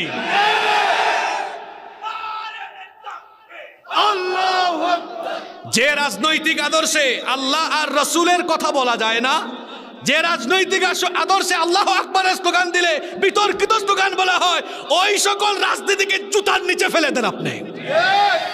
সারা জীবন রাসূলের আদর্শের রাজনীতি করে নাই, কিন্তু কিরকম টাটকা লোক দেখেন, মরার সময় ঠিকই রাসূলের দলে উঠতে চায়। এই চন্দন আইসে মানুষ মারা গেলে কবরে লাশ রাখার সময় কি দোয়া পড়ে? বিসমিল্লাহি, কিরকম কায়দা করে দোয়া পড়ছে দেখছেন? দোয়াটা আরবি না বাংলা? বিসমিল্লাহ কার নামে? আলা মিল্লাতি রাসূলিল্লাহ, কার দলে? হায় হায়, কারে আপনি রাসূলের দলে উঠায় দেন? কারে উঠান? এটা কে? কে? যেই লোক সারা জীবন রাসূলের আদর্শের বিরোধিতা করেছে, যেই লোক সারা জীবন নবীর দাড়ি, নবীর টুপি, দাড়িওয়ালা টুপিওয়ালা দেখলেই চুলকানি শুরু হয়েছে, যেই লোক সারা জীবন রাসূলের আদর্শের লোকদেরকে পিটাইছে, জেলখানায় ঢুকাইছে, এখন মরার পরে বুঝি আপনি তারা রাসূলের দলে উঠায় দেন? আরে ভাই, যেই লোকটার গোটা জীবন যৌবন রাসূলের আদর্শের বিরুদ্ধে কাজে লাগলো, যেই লোকটার জীবন যৌবন রাসূলের কোনো কাজে লাগলো না, এই লোকটার মরা লাশ নিয়ে আমার রাসূল এখন কি করবে? মরা লাশের রাসূলের দরকার আছে? এজন্য যুবকদেরকে বলছি, শোনো, যেখানে আল্লাহু আকবারের স্লোগান নাই ওই মঞ্চের সাথে তোমারও কোনো সম্পর্ক। যেখানে আল্লাহু আকবারের স্লোগান নাই, যেখানে কোরআন নাই, হাদিস নাই, যারা নামাজি না, নামাজ পড়ে না, যারা নবীর সুন্নত মানে না, এদের সাথে আমাদের কোনো সম্পর্ক। রাজি আছেন তো? অনেক কষ্ট দিয়েছি আপনাদেরকে। নবীকে ভালোবাসতে কয়টা জিনিস থাকা লাগবে? আরো জোরে, কয়টা? বলছি কয়টা? বাকি আছে একটা ক্লাস টেস্ট হয়ে যাক, দেখি 5টা মনে আসেনি। 1 নাম্বার, এই পোলা পাইন যুবকরা ভুলে গেছো নাকি? যুবকরা কথা বলো। 1 নাম্বার, নবীর জীবনে কি স্টাডি করতে হবে। 2 নাম্বার, নবীজির উপর বেশি বেশি দুরূদ পড়তে। 3 নাম্বার, নবীজিকে ভালোবাসতে হবে। কাদের মতো? 4 নাম্বার, জীবনের আগাগোড়া যাকে মেনে মেনে চলবো তিনি কে? রাসূল সাল্লাল্লাহু আলাইহি সাল্লাম। 5 নাম্বারে কি বলেছি? একামতের দিনের আন্দোলনে নিজেদেরকে শামিল করে ফেলতে। এই আদর্শে আর ওই আদর্শে দৌড়াবো না। যারা আল্লাহর জমিনে আল্লাহর দিন কায়েম করবে তাদের সাথে আমরা থাকবো ইনশাআল্লাহ। নাম্বার 6 নাম্বার হচ্ছে, যে রাসূলের জন্য এত পাগল পাড়া, সে রাসূলের সাথে দিদারের আকাঙ্ক্ষাও ভেতরে থাকা লাগবে। সেই রাসূলের দিদারের আকাঙ্ক্ষা যদি ভেতরে থাকে, আর এতক্ষণ যে 5টা আমলের কথা বলছি, 5টা কাজ যদি করতে পারেন, জীবদ্দশায় রাসূলের সঙ্গে আপনার সাক্ষাৎ ঘটবে ইনশাআল্লাহ। রাসূল স্বপ্ন যুগে হলেও একবার রাসূলের এই পাগলপাড়া উম্মতের কাছে চলে আসবেন। কেন আসবেন না? যেই নবীর জীবনী পড়লেন। 2 নম্বরে 24 ঘন্টা যেই নবীর উপর দুরূদ পড়েন। 3 নম্বরে যেই নবীকে এত ভালোবাসেন, জীবন দিয়ে ভালোবাসেন। 4 নম্বরে যেই নবীর সুন্নত মানেন, সেই নবী কেন আপনার সামনে আসবে না? এইরকম আকাঙ্ক্ষা যদি হৃদয়ে থাকে, স্বপ্ন যুগেও একদিন নবীকে দেখা যাবে ইনশাআল্লাহ। কারণ নবীর সুরত শয়তান ধরতে পারে। আবার আমরা যদি এইরকম যে আমলগুলোর কথা বললাম, নবীর আদর্শকে বাস্তবায়নের কাজ যদি আমরা করতে পারি, তাহলে হাসরের মাঠে নবীর সঙ্গে আমাদেরকে জান্নাতে জেনে রাখবেন তিনি কে। আজকে এশকের ওয়াজ বুঝছেন তো? সত্যিকারের আশিক রাসূল হইতে হলে কয়টা কাজ করা লাগবে? কয়টা কাজ? কয়টা করবেননি? করা যাবে তো? ওই পেছনের ভাইরা, আপনারা কি বেজার হইছেন নি? করবেন তো? তাহলে আমাদের জীবন যা কাট থাক, আমরা নবীজিকে ভালোবেসে অনুসরণ করে এই 6টা কাজ করবই করবো ইনশাআল্লাহ। কারা কারা রাজি? 2 হাত তুলে আল্লাহকে দেখান। আল্লাহ আমাদের হাতগুলোকে কবুল করে নেন। আল্লাহ